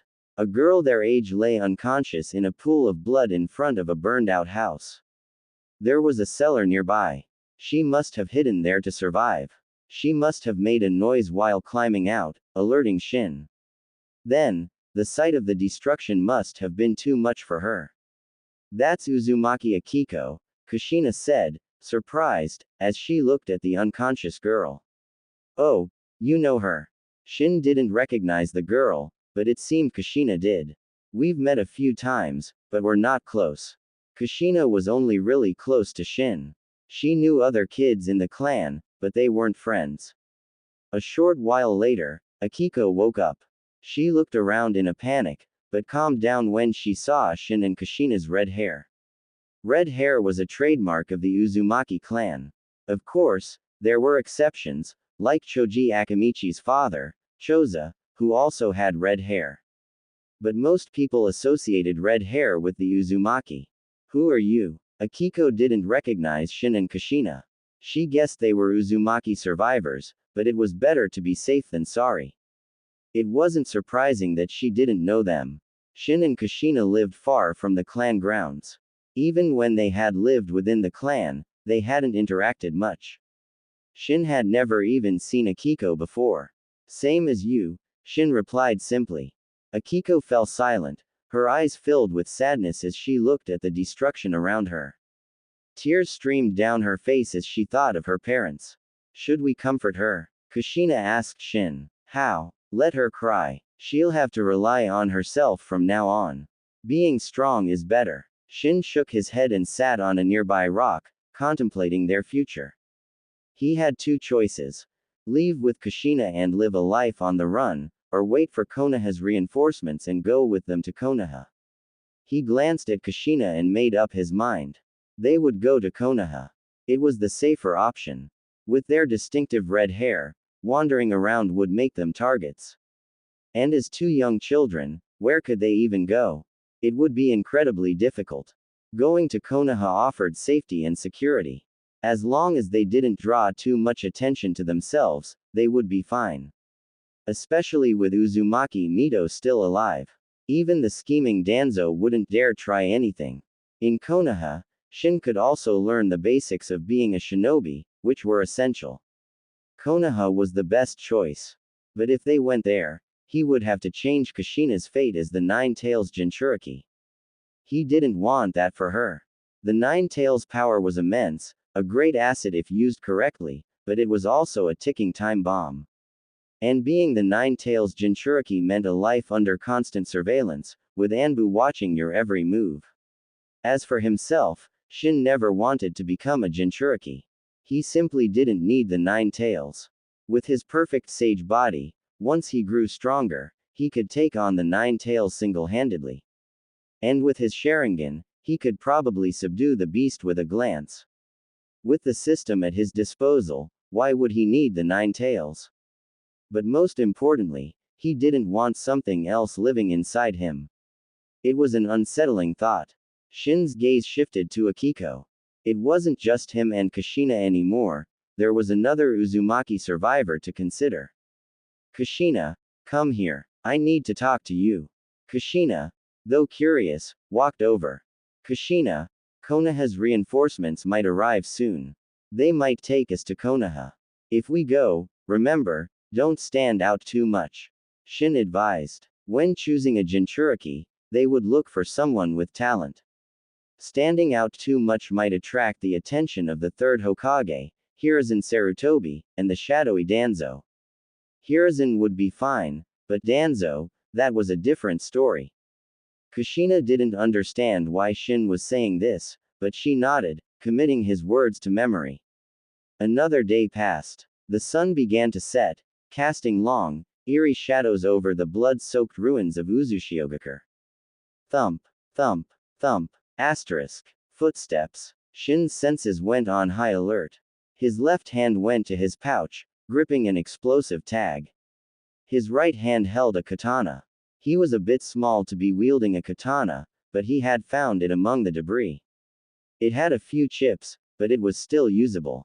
Kushina moved closer to Shin, and Akiko, frightened, huddled next to them. Three kids. A woman with striking blonde hair and cold eyes approached them. Despite her beauty, her expression was intimidating. Several other ninja followed behind her. You're Uzumaki, right? Don't be afraid. I'm a Konoha shinobi. My name is Tsunade. Tsunade's harsh gaze softened. Seeing the state of Uzushiogakure had filled her with rage, hence her initial coldness. Hearing her name, Shin relaxed, but he couldn't help but stare. He couldn't believe this was Tsunade. She was so flat. He couldn't fathom how she would transform into the, well, busty woman she would become. Are you all that's left of the Uzumaki clan? Tsunade asked. I don't know. Maybe there are other survivors. Shin was certain there were others, but they had either escaped the land of whirlpools or were in hiding. Let's search the area. See if we can find anyone else. Damn it, if I find out who did this, all. Tsunade's killing intent flared. The Uzumaki were her grandmother's people. They had a long-standing alliance with the Senju clan. During the Warring States period, the Uzumaki had fought alongside the Senju against the Uchiha. Tsunade was furious, but it was useless now. She had rushed to the land of whirlpools as soon as she received the news, but it was too late. The enemy had annihilated the Uzumaki clan in a single night. They must have planned this for a long time. Shin couldn't help but roll his eyes at Tsunade's tough talk. Empty threats were so childish. Unfortunately, Tsunade caught his expression. She glared at him. This little brat was looking down on her. Hey, brat, what was that look for? What look? Shin feigned innocence. Don't play dumb. I saw you. You were totally dissing me. Shin wanted to nod, but he thought better of it. Tsunade was known for her temper. She might just punch him. Nope, not me. You must be mistaken, Shin denied, maintaining his facade of innocence. But she couldn't exactly punish him for that. She wasn't going to beat up a child, no matter how infuriating he was. Suddenly, Tsunade glared at Shin. The little punk was clearly looking down on her, yet he denied it. You've got guts, kid. Recovering from your clan's destruction so quickly. She placed a hand on Shin's head, ruffling his hair with more force than necessary. As she messed up his hair, she realized how soft it was. It was almost addictive. Looking at his cute little face, she couldn't resist pinching his cheek. So soft, so adorable. Kushina, seeing Tsunade manhandling Shin, yelled, "Hey, stop that." Shin wasn't happy either. Tsunade might enjoy pinching his cheek, but he found it extremely annoying. Having his face pinched by a woman. Humiliating. Get your hands off me. I don't like being touched by men, Shin said, scowling. Men. Tsunade froze. Was he blind? Where did he get the idea that she was a man? Kid, you need to get your eyes checked. I'm a woman, not a man, Tsunade said through gritted teeth. Ha, I may be young, but I know the difference between a man and a woman. You don't exactly scream, woman, to me. Shin's eyes drifted towards her chest, his expression a mix of disdain and disbelief. Tsunade's face flushed red. This brat was deliberately mocking her. Princess Tsunade, we found 2 survivors. Tsunade, about to give Shin a piece of her mind, glared at him one last time before turning towards the newcomers. 2 males, one around Shin's age, the other in his 20s. Both Uzumaki survivors. Shin recognized the boy, Uzumaki Kai. Long time no see. How's your leg? Shin gave Kai a sly smile, which earned him a glare filled with anger and a hint of fear. Kai was the son of Uzumaki Hikaru, the taijutsu master whose physique Shin had copied. Shin had broken the boy's leg during their previous encounter. He hadn't expected Kai to survive the destruction of the clan. The kid was lucky to be alive. Tsunade's eyes flickered between Shin and Kai. There was definitely bad blood between these two. But she wasn't interested in getting involved in a squabble between kids. She turned to the older Uzumaki. What's your name? I'm Uzumaki Hikaru, a Jonin of the Uzumaki clan. Do you know who attacked the clan? Tsunade asked. I don't know. I was scared, so I hid right away. I don't know what happened after that. Hikaru hung his head in shame, earning a scornful look from Tsunade. This guy was older than her, yet he was a coward. When his clan was in danger, he hid like a rat. Tsunade wasn't even as old as this Hikaru. Despite calling Shin a kid, she was only 16. But in the ninja world, 16 wasn't that young. During the Warring States period, People were already married with children at that age. Tsunade ordered her men to continue searching for survivors while investigating who was behind the attack. Judging by the water damage and the traces of lightning release, she had a pretty good idea. If her suspicions were correct, there wasn't much she could do. Kid, what's your name? Tsunade asked Shin. Shin was getting tired of being called kid. Too bad he couldn't beat Tsunade in a fight. He estimated her strength to be at elite Jonin level, definitely stronger than him. I'm Uzumaki Shin. And don't call me kid. You'll regret it when I'm stronger than you. Regret it? Hey, I'll be waiting for that day, Tsunade said with a smirk. Shin snorted. She might be looking down on him now, but she'd sing a different tune when he surpassed her. Shin, I'm hungry. Kushina tugged at his sleeve. Shin took out some dry rations and jerky. It wasn't much, but it would fill their stomachs for now. 3 days later, the bodies of the Uzumaki clan members were buried, including Shin's grandfather, the clan elder. Seeing his grandfather's body, Shin felt a strange mix of emotions. He hadn't been close to the man, they had barely interacted. But he still felt a pang of sadness. After the burial, they set off for Konoha with Tsunade. Shin carried a katana strapped to his back. It was over 3 feet long, with a simple gold design on the hilt. He had found it in the Uzumaki clan shrine. It was incredibly sharp, able to slice through stone with ease. He hadn't tested it on steel yet, though. They sailed towards the land of fire. Shin stood at the stern, watching the land of whirlpools disappear over the horizon. Kushina stood beside him. They didn't know when they would return. Feeling sad to leave, Shin and Kushina turned to see Tsunade standing behind them. Kushina puffed out her cheeks, glaring at Tsunade. Shin was also keeping his distance from Tsunade. The woman was relentless, constantly ruffling his hair and pinching his cheeks.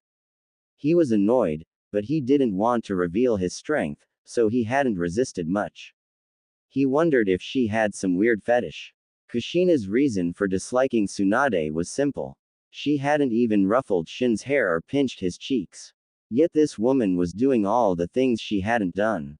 It felt like Tsunade was stealing Shin away from her. When you get to Konoha, think of it as your new home. In time, you'll forget all the unpleasantness. HMPH, we don't need your comforting words. Come on, Shin. Kushina glared at Tsunade and dragged Shin into the cabin. This woman was the source of all her unpleasantness. That little brat. Tsunade noticed the hostility. Could she be jealous? Does she like Shin? Tsunade wondered. Kids these days, maturing so fast. That girl's only 5, right? Shin, stay away from that woman from now on, Kushina said seriously once they were inside the cabin. Yeah, no arguments here. Shin wasn't keen on being manhandled and unable to retaliate. It was infuriating. He'd get her back when he was stronger. For now, he'd steer clear of Tsunade and her vice-like grip. His cheeks were still sore. Just wait, Tsunade, Shin thought darkly. Hours later, the ship finally reached the shore. Kushina, pale and nauseous, leaned heavily against Shin. Shin, I don't feel so good. My head is spinning. Shin supported her, surprised that she was seasick. It was probably because this was her first time on a ship. We're here, Kushina. Hang in there. Tisk, tisk, getting seasick. How embarrassing, Tsunade quipped, arms crossed. Kushina's open hostility had irked her. She didn't want to stoop to the level of a child, but seeing Kushina's pathetic state, she couldn't resist a jab. I am not seasick. Kushina weakly shook her head, trying to maintain a defiant front despite her nausea. Tsunade merely clicked her tongue. Continuing this squabble with a child was beneath her. Let's rest for a bit before we continue. Seeing that not only Kushina, but also Akiko and Kai, were suffering from seasickness, Tsunade called for a break. Shin was fine, he didn't get seasick. And Uzumaki Hikaru, being a Jonin, was also unaffected. How long will it take to reach Konoha from here? Shin asked Tsunade. Come closer, and I'll tell you, Tsunade said with a sly grin, beckoning him with a finger. Nah, I don't need to know that badly. Shin and Kushina trailed behind, taking in the scenery of the Land of Fire. They had set foot on Land of Fire soil as soon as they disembarked. While not the largest of the 5 great nations, it definitely had the most fertile land. The trees here were lusher than those in the Land of Whirlpools, and the people seemed more prosperous. Shin-chan, how are we going to live in Konoha? Kushina asked, her voice laced with worry. Same as always. Don't stress, Kushina. And please, stop calling me, Shin-chan. Shin patted her head reassuringly. Kushina felt a wave of warmth. She was apprehensive about this unfamiliar place called Konoha, but with Shin by her side, her fears seemed to melt away. As long as she was with Shin, it didn't matter where they were.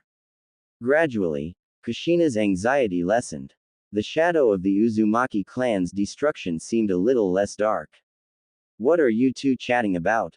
Tsunade had fallen back to join them. Wow, you actually have time to talk to us. Shin remarked. We're escorting you, but we're in Land of Fire now. The most we'll encounter are bandits. It's safe here. Tsunade had been vigilant before entering Land of Fire, but now she was completely relaxed. Whoosh, whoosh, whoosh. A volley of kunai and shuriken rained down on them, some even strapped with explosive tags. Shin's face paled. He couldn't worry about hiding his strength now. He grabbed Kushina and dodged. The Senju ninjas, though caught off guard, were still highly skilled. They reacted quickly, shielding the Uzumaki survivors and evading the attack. Tsunade's eyes widened. She had been about to pull Shin and Kushina out of the way, but Shin had reacted first, moving with incredible speed. She estimated his speed to be on par with her own. Looks like that kid Shin isn't simple after all. She quickly dodged the projectiles. Now wasn't the time to ponder this, she had to deal with the attackers. Her eyes turned cold. To be ambushed within Land of Fire borders was unacceptable. And she had just told Shin that it was safe here. This was a slap in the face. Tsunade felt her cheeks burn with shame. These attackers would pay. Shin and Kushina took cover behind a large tree, Shin's arm protectively around Kushina. His eyes darted around, alert for any movement. If only I could awaken the Uzumaki clan's Mind's Eye of Kagura. The Mind's Eye of Kagura was a sensory technique unique to the Uzumaki clan, one of the most powerful in the ninja world. When activated, it allowed the user to sense chakra fluctuations within a radius of several dozen kilometers.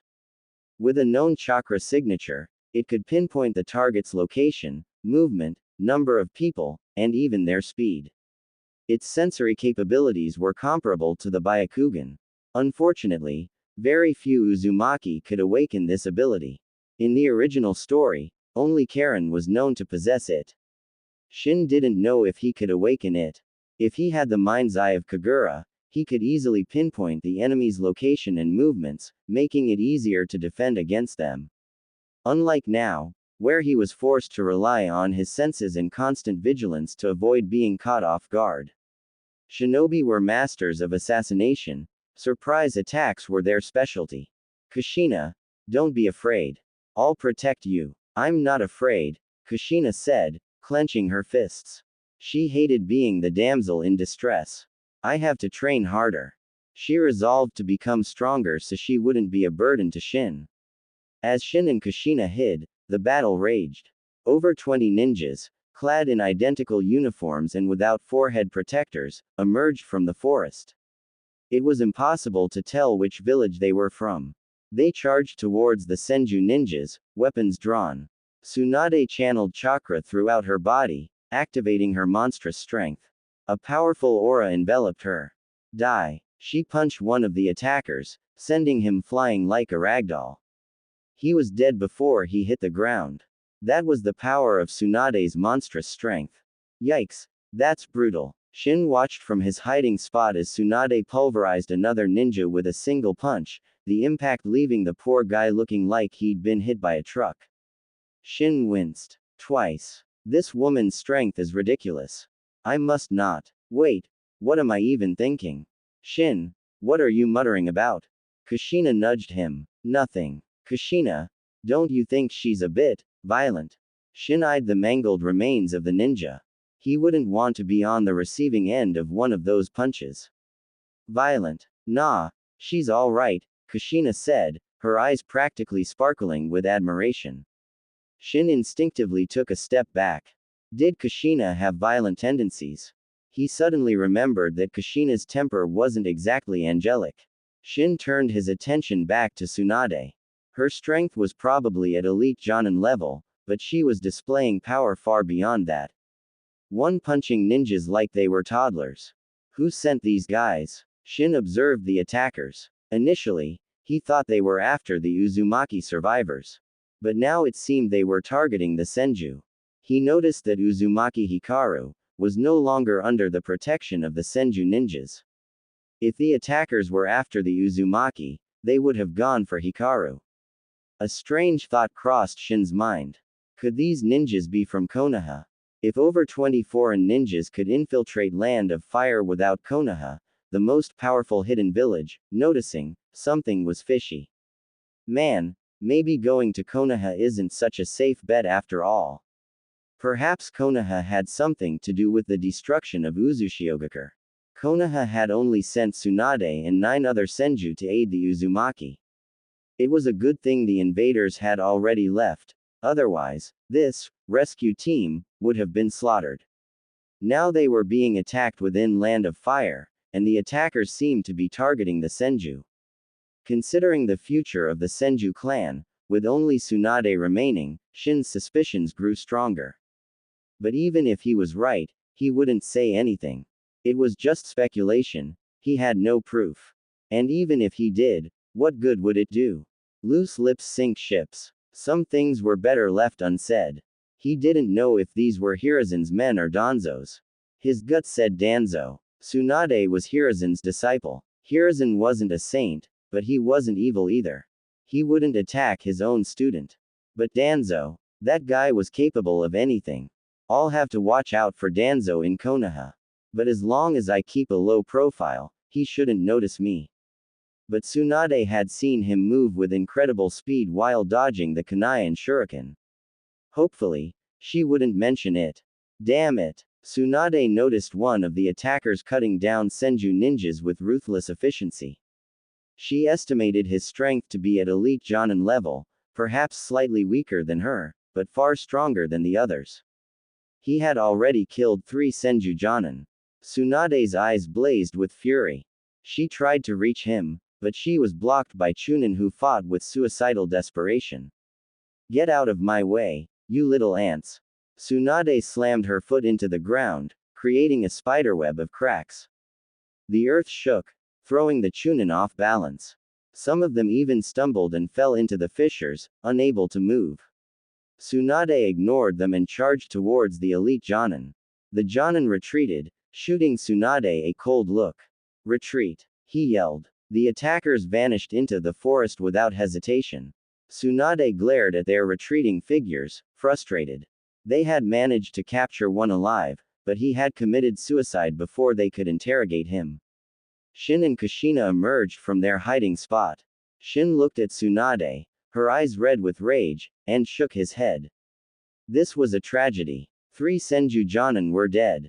Only 6 remained, and they were all wounded. Jonin were valuable assets to any hidden village, even more so to a clan. The Senju clan was a shadow of its former glory. Besides Tsunade, they only had 9 Jonin, and now 3 were gone. Collect their bodies. Let's go, Tsunade said grimly. They continued towards Konoha, the mood somber. 2 days later, they finally reached Konoha, the most powerful hidden village in the ninja world. The rest of the journey was uneventful. You all head back and see to their burial. I'll take these children to see the Hokage, Tsunade instructed the remaining Senju. They nodded and headed towards the Senju clan compound. Tsunade led Shin, Kushina, Akiko, Kai, and Hikaru, the 5 Uzumaki survivors, to the Hokage's office. Upon reaching the office, Tsunade punched the door to splinters. Hiruzen Sarutobi looked up, his eyebrow twitching as he saw Tsunade. Ah, Tsunade, you're back. How did it go with the Uzumaki clan? He didn't even bother mentioning the door. This wasn't the first time she'd done this. The Uzumaki clan is gone. These are the survivors, Tsunade said, her voice heavy with grief. What? Gone? How? Hiruzen shot to his feet. I was too late. The clan was already destroyed when I arrived. Tsunade clenched her fists. If only they had received the news sooner, perhaps this tragedy could have been averted. I see. Hiruzen sat back down, his gaze sweeping over Shin and the other children, assessing them. Shin squirmed under his scrutiny. Hiruzen's eyes were sharp. This was Hiruzen in his prime, not the old man he would become. His gaze seemed to pierce through you, seeing all your secrets. Shin didn't like it one bit. Hiruzen observed the children for a moment, then his face took on a mournful expression. It grieves me to hear of the tragedy that befell the Uzumaki clan. Rest assured, Konoha and the Uzumaki are steadfast allies. We will find the perpetrators and bring them to justice. For now, make yourselves at home in Konoha. You are safe here, no one will harm you. Hiruzen's words seemed to ease the tension. Hikaru and Kai visibly relaxed. Lord Hokage, please, you must find those who did this. Kai cried. Akiko also wept, tears flowing freely as she remembered her loved ones. We will avenge the Uzumaki clan. They are our allies, and anyone who harms them is an enemy of Konoha, Hiruzen declared solemnly. Hiruzen was a skilled leader. His words calmed even Kushina, who had been on edge. Shin could tell because Kushina's grip on his hand loosened. When they first arrived in Konoha, Kushina had been clinging to him, her small hand tightly gripping his. Coming to this unfamiliar place, it was impossible for a 5-year-old not to be nervous. Tsunade, how about we have them stay at the Senju compound? Hiruzen turned to Tsunade. That's fine, but there's something you need to explain to me first. Bam! Tsunade slammed her fist on Hiruzen's desk, the solid wood splitting under the force. Sandame, we were attacked by unknown assailants within Land of Fire borders. What's going on? Hiruzen's eyes widened. He stood up. You were attacked. Seeing the fury in Tsunade's eyes, he knew it was true. Had ninjas from another village infiltrated Land of Fire? How many were there? Hiruzen asked, his voice grave. 25. At least 10 Jonin, and one of them was an elite. Hiruzen's expression darkened. That was a significant force. If they were indeed foreign ninjas, this could be a serious threat. Tsunade, this is my oversight. I failed to detect such a large force within our borders. I will have the Anbu investigate this thoroughly. He knew that Tsunade's anger meant there had been casualties. Let me know when you have more information. Tsunade left the Hokage's office with the children. Just as they stepped out, they saw a man with a grim aura approaching. Tsunade frowned. It was Danzo. He held a high position in Konoha, but Tsunade loathed him. He was a man who operated in the shadows, his methods ruthless and underhanded. Tsunade, welcome back. Are these the Uzumaki survivors? Danzo's eyes flickered as he looked at the children. He still had both his eyes and his arm, he hadn't undergone his future modifications yet. Tsunade scoffed and walked away without a word, the children following behind. As they left, Shin glanced at Danzo. He recognized him instantly. The scar on his chin was a dead giveaway. Danzo scowled. Tsunade had just disrespected him, just like the rest of the Senju clan. He entered the Hokage's office, noting the shattered door with a frown. He turned to Hiruzen. Danzo, what brings you here? Hiruzen asked, his brow furrowed. I have something to discuss with you. As do I. Hiruzen walked to the window, watching Tsunade lead the Uzumaki survivors away. He waved a hand. The Anbu guards hidden in the shadows vanished. Only Hiruzen and Danzo remained in the office. Danzo, Tsunade said she was attacked on her way back. I want to know if you had anything to do with it. Hiruzen's gaze was sharp and accusatory. HMPH, are you implying that I attacked your student? Danzo snorted, his eyes narrowing. I had nothing to do with it. Danzo stormed out, abandoning whatever he had wanted to discuss. It was you, wasn't it, Danzo? Hiruzen sat down heavily. He knew Danzo better than anyone. Even though Danzo hadn't betrayed himself, Hiruzen could see through his lies. Punish Danzo. He had no concrete evidence. And even if he did, he would protect Danzo. He would have to find a way to appease Tsunade. This is the Senju clan compound. You'll be staying here. Most of the houses are empty, choose whichever you like. Tsunade led the children into the compound. It's so big. Even bigger than the Uzumaki clan grounds, Akiko exclaimed. Shin looked around. It was eerily empty. It seemed the once great Senju clan was a shadow of its former self. Kushina, which one do you want? Shin asked. Shin, and you, little girl, come with me, Tsunade said. Shin looked at her questioningly. Kid, you weren't exactly subtle back there. I saw what you did, Tsunade said with a knowing smirk before turning and walking away. Shin's face stiffened. He hesitated for a moment, then took Kushina's hand and followed Tsunade. Kai watched them leave, jealousy burning in his eyes. Why is Lady Tsunade treating him differently? He muttered resentfully. Akiko didn't think too much about it. Having a place to stay was good enough for her. She chose an empty house and started cleaning. Why are we following her?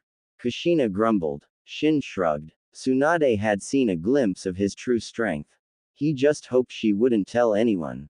If she did, life in Konoha would become complicated. They followed Tsunade to a small courtyard. There are a few empty rooms over there. You can stay here, Tsunade said. Thank you, Lady Tsunade. Shin looked around the courtyard. It was much nicer than the other houses they had seen. Does anyone live here? He asked. Yes, I do. It gets lonely living alone, so I thought I'd have you, my interesting little friend, stay here. Tsunade looked at Shin with amusement. She was intrigued by this unusual child. And you too, little girl. You're welcome, Tsunade said to Kushina. I won't thank you. Kushina snapped, clearly annoyed at being treated as an afterthought. In the living room, Shin and Kushina sat facing Tsunade. They had finished tidying up their rooms, and now Shin felt it was time to have a chat with Tsunade. She knew he was hiding his strength. While she didn't know the extent of it, she knew he wasn't just an ordinary child. If she told the Sandame, knowing his personality, he would definitely have Anbu keep an eye on Shin. Shin didn't want to be monitored. It would expose his secrets and complicate things. Lady Tsunade, there's something I need to talk to you about. Oh, go ahead. Tsunade took a sip from her cup, her eyes twinkling with amusement. She wasn't stupid. She had a good idea what Shin wanted to talk about. Lady Tsunade, you're aware that I'm not exactly normal, strength-wise. Shin didn't beat around the bush. There was no point, it was already out in the open. Indeed, the speed you displayed when we were attacked was quite surprising. Tsunade's gaze was intense. She had been genuinely shocked. Shin's speed rivaled her own. It was hard to believe a 5-year-old could move that fast. Well, it's not that unusual. People can exhibit superhuman strength in moments of danger. It was probably just an adrenaline rush. Shin made up a flimsy excuse. Hey, you think I'm an idiot? I'm a medical ninja. Tsunade scoffed. What Shin described was possible. People could unleash incredible power in life or death situations. But such bursts came at a cost, either a shortened lifespan or even death. Shin, however, was perfectly fine. This wasn't just an adrenaline rush. He was trying to fool her, and she wasn't falling for it. Shin knew Tsunade wasn't easily fooled, so he dropped the act. There was no point, it would only make her more suspicious. Why should I? Tsunade was puzzled. Why hide his talent? He was just a child, yet he could move with such speed. Regardless of the method, he was a genius. Lady Tsunade, have you ever heard the saying? A tree that stands taller than the rest will be felled by the wind. A mound that rises above the shore will be eroded by the current. One who walks above others will be criticized by the masses. When someone is too exceptional, They attract not only admiration but also envy. And envy is a dangerous thing, it can twist people beyond recognition. Shin's words startled Tsunade. She stared at him as if he were a monster. I haven't heard that saying before, but I understand the sentiment. You make a good point. I'm starting to doubt you're really a 5-year-old. Tsunade eyed him skeptically. If these words had come from someone much older, she wouldn't have been surprised. But Shin was only 5. Shin coughed awkwardly. He might have overdone it with the profound act. Don't ask me how I know these things. I've always been too exceptional for my own good, always attracting envy and jealousy. Shin tilted his chin up, a smug expression on his face. Tsunade burst out laughing. You're quite the character. It's not an act. It's the truth. I'm so used to an extraordinary life that I want to experience what it's like to be normal. Tsunade and Kushina both stared at him, speechless. One word echoed in their minds. Show off. Shin smirked inwardly. He had successfully diverted her attention from his strength. Fine, I'll keep your secret. But you have to agree to a few conditions, Tsunade said. A few? Are you sure it's not just one? Shin smiled, but inwardly, he was groaning. Yes, a few, not one, Tsunade said triumphantly. Let's see how you weasel your way out of this, kid. As long as they're not unreasonable, I suppose I can agree, Shin said cautiously. Kushina's expression changed. She glared at Tsunade. Don't you dare ask for anything outrageous. Don't worry, I won't make things difficult for you, Tsunade said, completely ignoring Kushina. Kushina slammed her hand on the table, fuming. This woman was deliberately ignoring her. First, from now on, when I ruffle your hair or pinch your cheeks, you're not allowed to resist or dodge. Shin's face fell. Kushina's expression mirrored his. Old hag, you just want to take advantage of Shin. Kushina jumped onto her chair, glaring at Tsunade. What did you just call me? Tsunade was furious. She was only 16, and this little girl was calling her an old hag. You heard me. Cougar. Kushina was fearless when it came to Shin. Little girl, if you weren't so young, I'd teach you some manners. HMPH, old hag, if I were your age, I'd be the one teaching you some manners. Tsunade and Kushina locked eyes, the air crackling with tension. Ahem, shouldn't we focus on the important matters at hand? I agree to your condition, Lady Tsunade, Shin interjected. Tsunade narrowed her eyes. Shin had been so resistant to her touch before, why the sudden change of heart? Was he up to something? She wasn't going to underestimate him now. In truth, Shin was playing the long game. He'd let her have her fun for now, but he'd get his revenge later, with interest. He'd make her regret taking advantage of him. Shin, you agreed. Kushina looked at him, betrayed, then turned away, refusing to acknowledge him. Seeing Kushina's anger, Tsunade felt a strange sense of satisfaction. Then she mentally slapped herself. Why was she competing with a 5-year-old? Now, on to my other conditions, Tsunade announced. She watched Shin closely, trying to gauge his reaction. But to her disappointment, his expression remained unchanged. He even gestured for her to continue. Tsunade's suspicion grew. Something was off. She had no idea that Shin was planning to settle the score in the future, with interest. Weren't you going to tell me your other conditions? Cat got your tongue. Shin looked at Tsunade expectantly. I haven't quite decided yet. I'll let you know later. Tsunade looked at Shin, her mind still searching for suitable conditions. You might not get another chance. Shin's words held a hidden meaning. He was confident that his strength would soon surpass Tsunade's. With his perfect sage body and the system's cheat, his growth rate was unpredictable, even to him. Speaking of which, I'm curious about your strength. Come with me to the training grounds. Tsunade stood up and led Shin to her private training area behind the courtyard. It was a spacious area.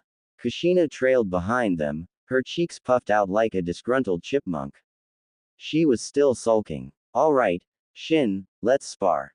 Wait, what? Shin stared at Tsunade in disbelief. Spar with her? Was she joking? He was no match for her right now. He wasn't into masochism. Don't worry, I'll go easy on you, Tsunade said reassuringly. Go for it, Shin. Beat her. Kushina cheered, pumping her little fist. Kushina, are you crazy? If I could beat her, I would. But I can't. Do you want to see me get pulverized? Shin whispered to Kushina. Pulverized? That bad? On second thought, Kushina recalled Tsunade's brutal display during the ambush and shook her head. One punch could turn a person into a mangled mess. Fighting her was definitely risky. Tsunade's eyes narrowed. She chuckled. Fine, if you don't want to fight, then you can just take a beating. With that, she threw a punch at Shin. Feeling the force of the blow, Shin's eyes widened. Was she serious? He didn't think she would actually hurt him, but his instincts screamed at him to dodge. Quick reflexes. Tsunade retracted her fist, impressed. Even a Chunin wouldn't have been able to dodge that. Hold on. Shin quickly stopped her as she prepared to attack again. There's no benefit for me in fighting you. So, I'll have to decline. Benefit? What kind of benefit do you want? Tsunade asked. Well, if you teach me an A- rank jutsu, I wouldn't mind sparring with you, Shin said, his eyes gleaming. If she refused, he wouldn't lose anything and would avoid a beating. If she agreed, he'd gain an A- rank jutsu. It was a win-win situation. You're a shrewd one, aren't you? Fine, I agree. I can part with an A- rank jutsu. Tsunade said nonchalantly. As the Senju clan princess, if he had asked for an S rank jutsu, she might have hesitated. But an A- rank jutsu? She didn't mind. She was more interested in uncovering Shin's secrets. Alright then, please go easy on me, Lady Tsunade. Shin stepped back, putting some distance between them. He focused on Tsunade. This was a chance to test his strength. Of course, there were some things he wouldn't use, like the Rasengan and the adamantine sealing chains. The chains were fine, but using the Rasengan would raise too many questions. It would cause a commotion. After all, the Rasengan was a jutsu that required no hand seals. The most impressive thing about the Rasengan wasn't its power, although it was powerful. There were other A-rank jutsu that were stronger. But the fact that it didn't require hand seals made it unique. No hand seals meant instant activation. In a life or death battle, even a fraction of a second could make all the difference. Besides, Shin wasn't planning on going all out. He always kept some cards up his sleeve. He knew Tsunade would keep her word about not revealing his strength, but he was still used to hiding his true abilities. You can make the first move, Tsunade said. Then I won't hold back. Shin wasn't going to be polite. He was clearly at a disadvantage. Holding back half his strength, Shin charged towards Tsunade. When he was 3 meters away, he leapt into the air, aiming a punch at her face. You can do it, Shin. Kushina cheered nervously. You little brat. Tsunade scowled. Attacking someone's face was a low blow, especially a woman's. The fist might be small, but the force behind it was undeniable. Tsunade dodged. She wasn't going to take that punch to the face. Don't jump so carelessly, kid. You have no leverage in the air. Let me show you how it's done. After dodging Shin's attack, Tsunade retaliated with lightning speed, aiming for his stomach. Bam! Wood splintered. Her fist connected, not with Shin's body, but with a log. He had used the substitution jutsu. Tsunade's eyes narrowed. She spun around and threw another punch. Their fists collided. Shin was sent flying backward. Just before he crashed to the ground, he twisted in midair, landing gracefully on his feet. Tsunade shook her arm, the ground beneath her cracking slightly. What a strength. Her arm was numb. She hadn't used her monstrous strength, but even her normal punches packed a wallop. What kind of monster was this kid? How could he be so strong at such a young age? Hey, are you alright? Tsunade asked, concerned. After using the substitution jutsu, Shin had appeared behind her, launching a surprise attack. Her counterattack had been a bit hasty, she hadn't controlled her strength. Ouch. That hurts. I think my arm is broken. I can't continue. Shin cried out dramatically, his expression exaggerated. Shin, are you hurt? Kushina rushed over, checking his arm with worry. She glared at Tsunade. Tsunade also hurried over to check on him. Her punch had been powerful, even a Jonin would have been injured. Ahem, Kushina, I'm fine, Shin winked at her. Kushina relaxed, understanding his silent message. He was faking it. Sorry, Shin, I didn't control my strength back there. Here, let me heal you. Tsunade approached Shin, a green glow of chakra forming in her hand. She was about to use medical ninjutsu. Shin didn't feel a thing. He wasn't injured, there was nothing to heal. Tsunade's expression shifted from concern to anger. You little liar. She threw a punch. Shin dodged just in time. Busted, Shin mumbled, rubbing his nose sheepishly. Tsunade was the best medical ninja in Konoha, fooling her was a long shot. Ahem, Lady Tsunade, as you can see, I'm not that strong. How about we call it a draw? Tsunade looked at him, then nodded. She felt she had a decent grasp of his abilities. He was strong and fast, likely at elite Chunin level, maybe even higher. He had used the perfect sage body proficiently, but hadn't displayed any other jutsu.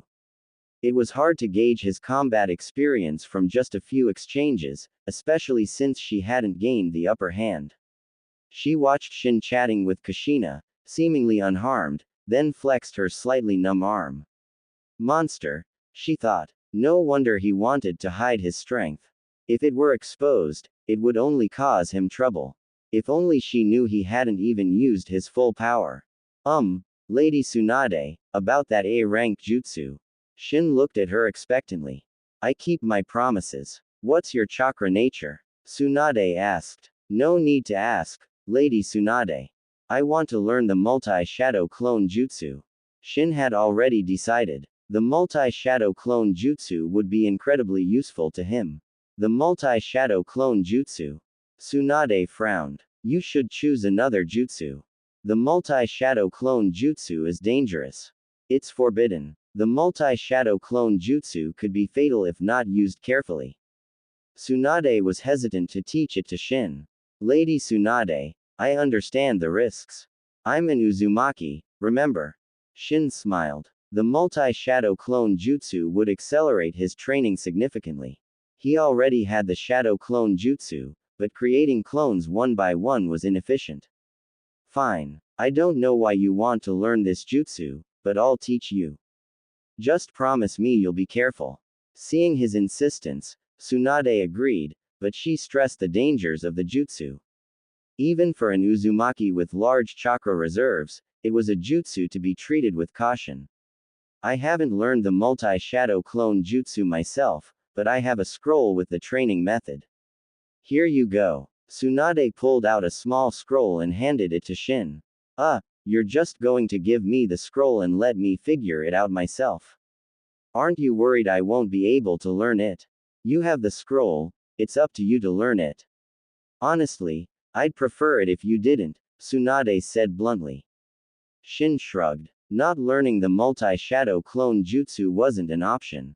It wasn't that difficult for him. It only required a single hand seal. For ninjas with limited chakra, it might be challenging, but Shin had chakra to spare.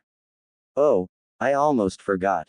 Tsunade smacked her forehead. You two need to come meet my grandmother.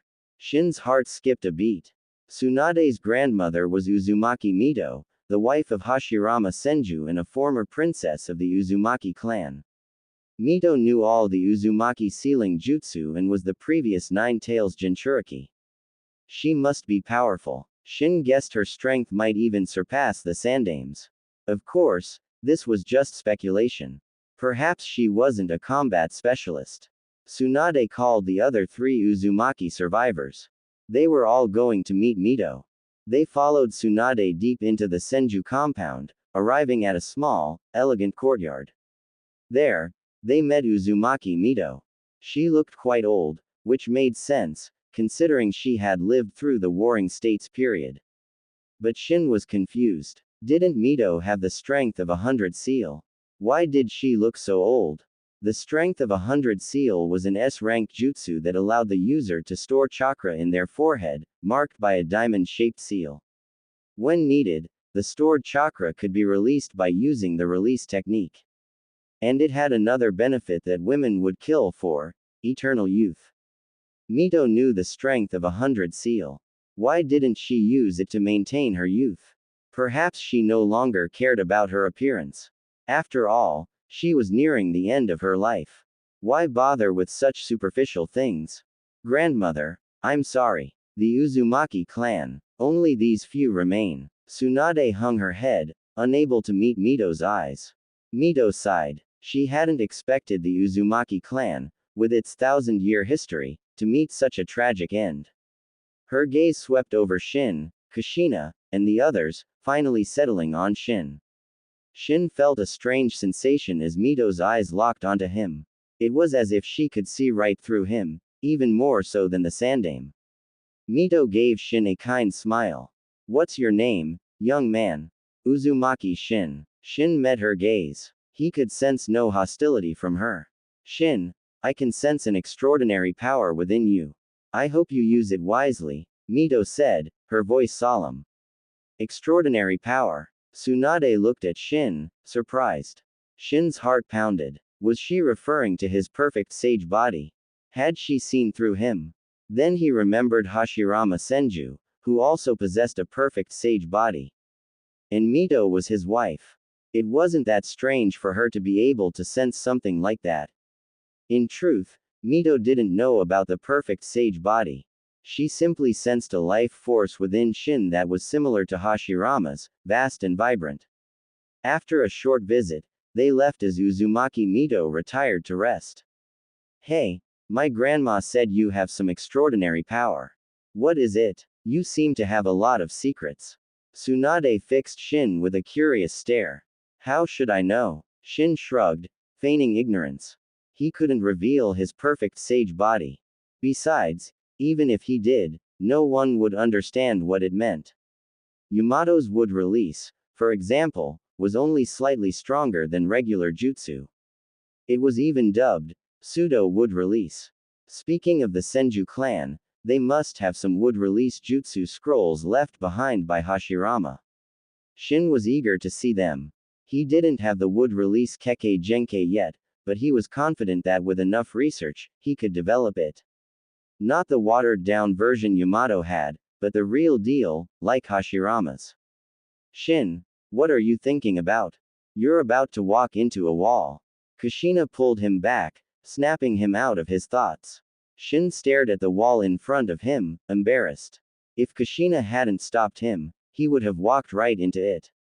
Seriously, are you blind? Tsunade chuckled. Shin glared at her. He really wanted to punch her right now. But he wasn't strong enough yet. He'd have to bide his time. He'd get her back one day. Tsunade noticed his glare but dismissed it. By the way, I'm planning on enrolling the 4 of you in the academy. Tsunade looked at Shin, Kushina, Kai, and Akiko. They couldn't stay at the Senju compound forever. They were at the right age to start school, and Tsunade thought the academy would be a good environment for them. Of course, if you don't want to become ninja, you don't have to go. She wouldn't force them. I'll go. I want to be a ninja and avenge my family. Kai declared, his eyes burning with hatred. I want to go too, Akiko said. The destruction of the Uzumaki clan had taught her a harsh lesson about the importance of strength. She wanted to become a ninja, at least strong enough to protect herself. Alright, since you've both decided, I'll talk to the Sandame tomorrow, Tsunade said. Hey, you haven't asked us yet. Oh, don't you two want to become ninja? Tsunade looked at Shin and Kushina, surprised. Of course we do. But shouldn't you at least pretend to care about our opinion? Shin said. Tsunade clenched her fist, annoyed. Brat, if you don't want a beating, stop messing with me. Shin wisely shut his mouth. Knowing Tsunade, she would make good on her threat. Lady Tsunade, what about me? Hikaru, the only adult among the survivors, spoke up. If you can pass the test, you can become a Konoha shinobi. If not, You'll have to find another way to make a living, Tsunade said. Hikaru thought for a moment. Please tell Lord Hokage that I want to become a Konoha shinobi. Fine, I'll let him know. But whether you become one or not depends on you. With that, Tsunade left with Shin and Kushina. Akiko, Kai, and Hikaru headed towards their assigned houses. Damn it. Why is Lady Tsunade so nice to that Shin? Kai seethed with jealousy. And earlier, when they met Uzumaki Mito, she had mostly focused on Shin, ignoring him completely. He already had a grudge against Shin. Now, fueled by jealousy, his hatred deepened. Akiko and Hikaru glanced at Kai but didn't say anything. As they walked back with Tsunade, Shin noticed a boy around his age carrying several skewers of grilled meat. The boy's face paled when he saw Tsunade. He turned and tried to sneak away. Nawaki, stop right there. Where do you think you're going? Tsunade marched towards the boy, her expression fierce. Is that Tsunade's brother, Nawaki? Shin thought, observing the boy. Nawaki's fate was a tragic one. He died at the young age of 12. Sis. Nawaki turned reluctantly, hiding the skewers behind his back. I saw that. Don't even try to hide it. Where did you get those? I bought them. Bought them. I thought you were broke. Tsunade questioned. The last time Tsunade had lost a gamble, she had tried to borrow money from Nawaki. But Nawaki knew his sister's gambling habits. If he lent her money, he'd never see it again. So, he had lied, saying he had spent all his money on ninja tools. Tsunade had left empty-handed. Now, he had been caught red-handed with these delicious skewers. Nawaki felt tears welling up. Lying to your own sister. Those are confiscated. In a flash, the skewers were in Tsunade's hands, leaving Nawaki staring at her with puppy dog eyes. Fine, fine. Here's one. There were 4 skewers in total. She gave one to Nawaki, one to Shin, one to Kushina, and kept one for herself. Smells delicious. Even better than the ones we make ourselves, Kushina said, sniffing the air.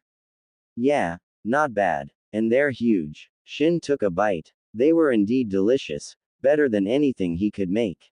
Perhaps he needed better ingredients. Sis, who are they? Nawaki asked curiously. They're from the Uzumaki clan, distant relatives of the Senju. Something happened to their clan, so they'll be living here from now on. They'll be attending the academy soon. Make sure you look after them, Tsunade said to Nawaki. Oh, hi, I'm Nawaki. Nawaki introduced himself. Nice to meet you. I'm Uzumaki Shin, and this is Uzumaki Kushina. We look forward to getting to know you, Shin said, officially acquainted with Nawaki. Nawaki, do you have any allowance left? I'll pay you back tenfold when I win big. Tsunade looked at her brother hopefully. Nope, not a penny. Nawaki even turned his pockets inside out to prove he was broke. But Tsunade wasn't convinced. She suspected he was hiding money, but she had no proof. Oh well, it seems you're not destined for wealth, Tsunade sighed dramatically. Nawaki breathed a sigh of relief. He wanted nothing to do with that kind of wealth. He sidled up to Shin and whispered, remember, never lend my sister money. You'll never see it again.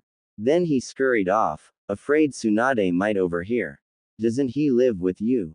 Shin watched Nawaki go, confused. He lives with grandma. That little rascal avoids me like the plague, Tsunade grumbled. That's understandable. If I were your brother, I'd avoid you too. Shin looked at Tsunade pointedly. Who wouldn't avoid someone who took all their allowance? Tsunade might not eat people, but she sure ate money. Shin suspected her gambling habits had something to do with the Senju clan's decline. Hey, what's that supposed to mean? Nothing. Come on, Kushina, let's go. Shin took Kushina's hand and returned to Tsunade's courtyard. He pulled out the multi-shadow clone jutsu scroll and started studying. The jutsu was simple enough. It didn't take him long to master it. He formed the ram seal. Poof. Dozens of Shin clones filled the room. He dispelled the clones and went to inform Tsunade and Kushina that he was leaving the courtyard to explore the Senju compound. He wasn't just wandering aimlessly. He was looking for a suitable training spot. There was a training ground within Tsunade's courtyard, but he didn't want to train there and risk exposing his secrets. After a thorough search, he found no suitable location within the Senju compound. He'd have to look elsewhere in Konoha. But he wasn't going to wander around just yet. He had just arrived. The Sandaime was likely keeping an eye on them. He'd wait a while, lay low for now. He also had his replication system to consider. He currently had 3 common replication cards and 1 advanced. The advanced card could copy a wide range of things: S-rank jutsu, cage level chakra and physique, even Kekkei Genkai. But there were limitations to copying Kekkei Genkai. He couldn't copy the Rinnegan, or even the eternal Mangekyo Sharingan. The Mangekyo Sharingan, however, was within reach. If I awaken the Mangekyo Sharingan and then copy another pair, could I evolve it into the eternal Mangekyo Sharingan? Shin wondered. The Mangekyo Sharingan was the Uchiha clan's ultimate dojutsu, but it had a fatal flaw: overuse led to blindness. It was like a curse. The only way to overcome this was to evolve it into the eternal Mangekyo Sharingan, which also granted the ability to use the perfect Susanoo. But to evolve it, one had to transplant the Mangekyo Sharingan of a sibling. Shin had no siblings. That path was closed to him. He'd have to find another way. The system was one option. He also suspected there might be other ways to evolve the Mangekyo Sharingan. Otherwise, how did Indra Otsutsuki obtain his eternal Mangekyo Sharingan? And Hagoromo Otsutsuki's Rinnegan wasn't innate, it had evolved from the Sharingan. Shin wasn't too worried. Even if he couldn't evolve his Mangekyo Sharingan, he wouldn't go blind. He had the perfect sage body. Obito Uchiha had been able to use the Mangekyo Sharingan without side effects after transplanting Hashirama Senju's cells. With the perfect sage body, Shin didn't have to worry about blindness.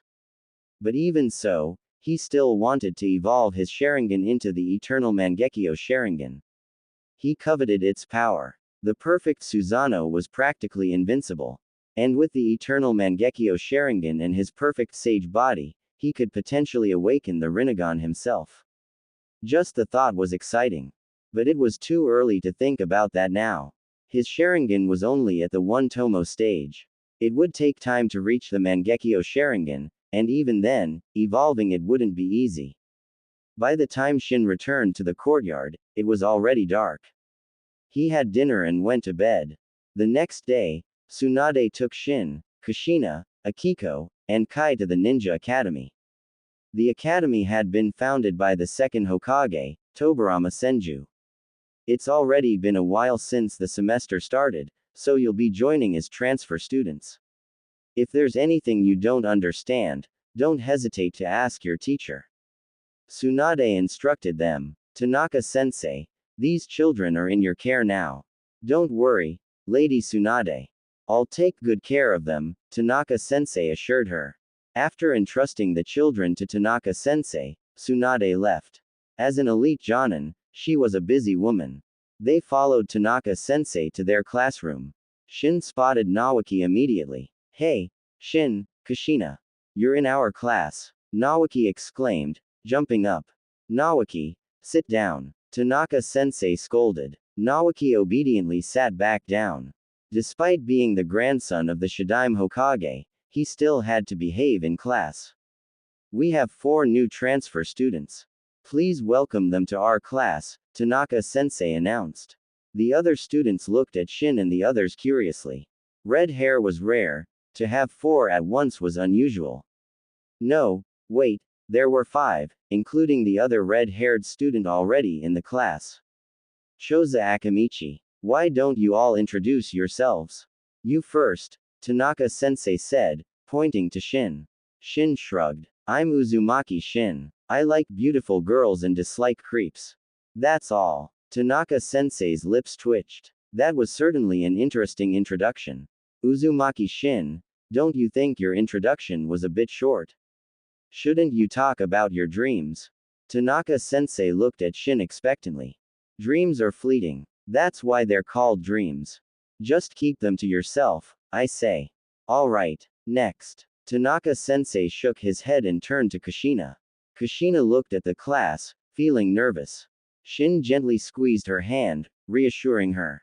Kushina relaxed instantly. I'm Uzumaki Kushina. I like Shin, I hate Tsunade, and my dream is to be with Shin forever.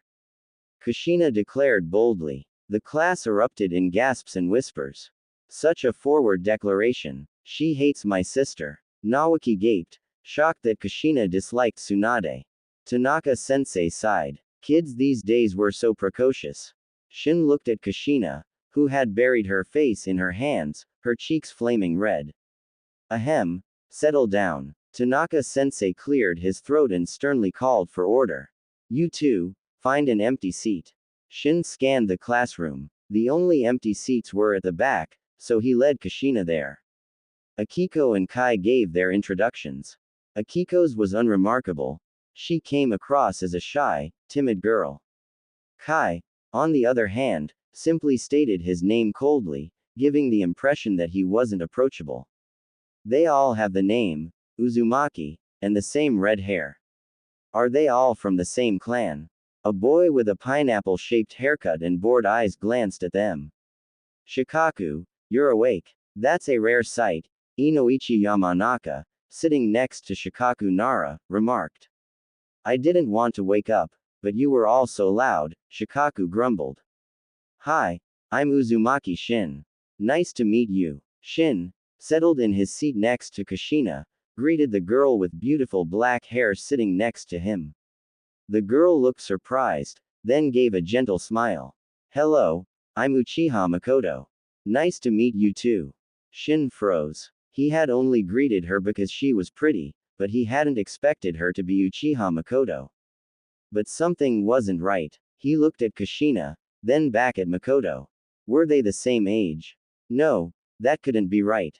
Mikoto should be older than Kushina. She should have already graduated from the academy. Maybe it has something to do with me being a transmigrant. In the original story, only Kushina came to Konoha. Now there are 4 of us, including me. Even a butterfly flapping its wings could cause a hurricane, let alone a person. Looks like I'm one of those people who inadvertently change the world. Shin felt a surge of pride. Ouch. Kushina, what was that for?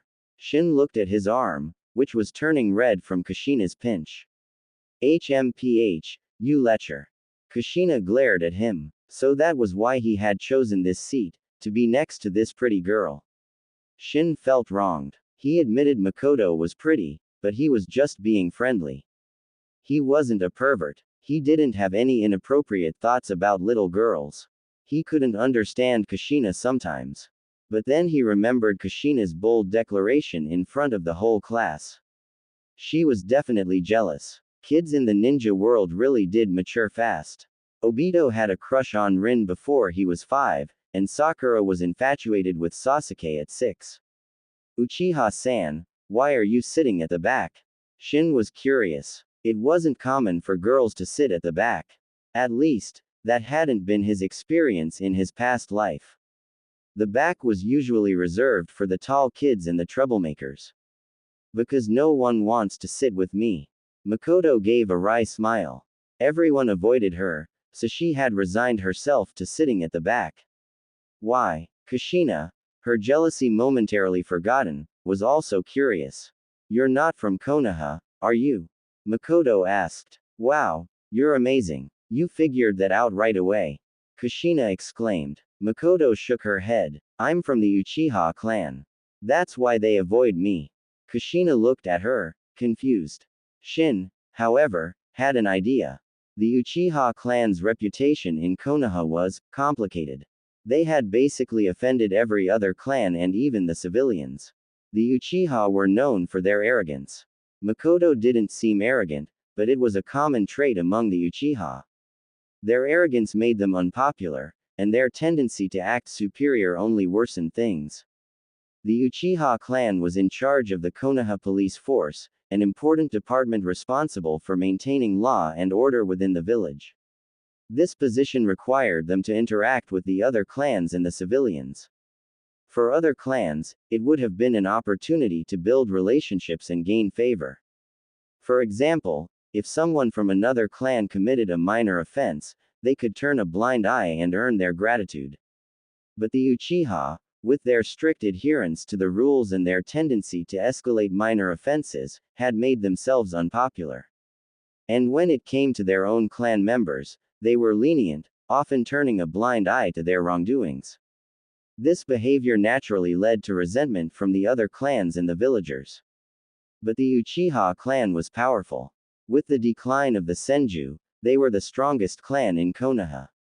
No one challenged them or even speak ill of them, for fear of being summoned to the police force headquarters for questioning. If they couldn't fight them, they would avoid them. The Uchiha clan was isolated, which was exactly what some people wanted.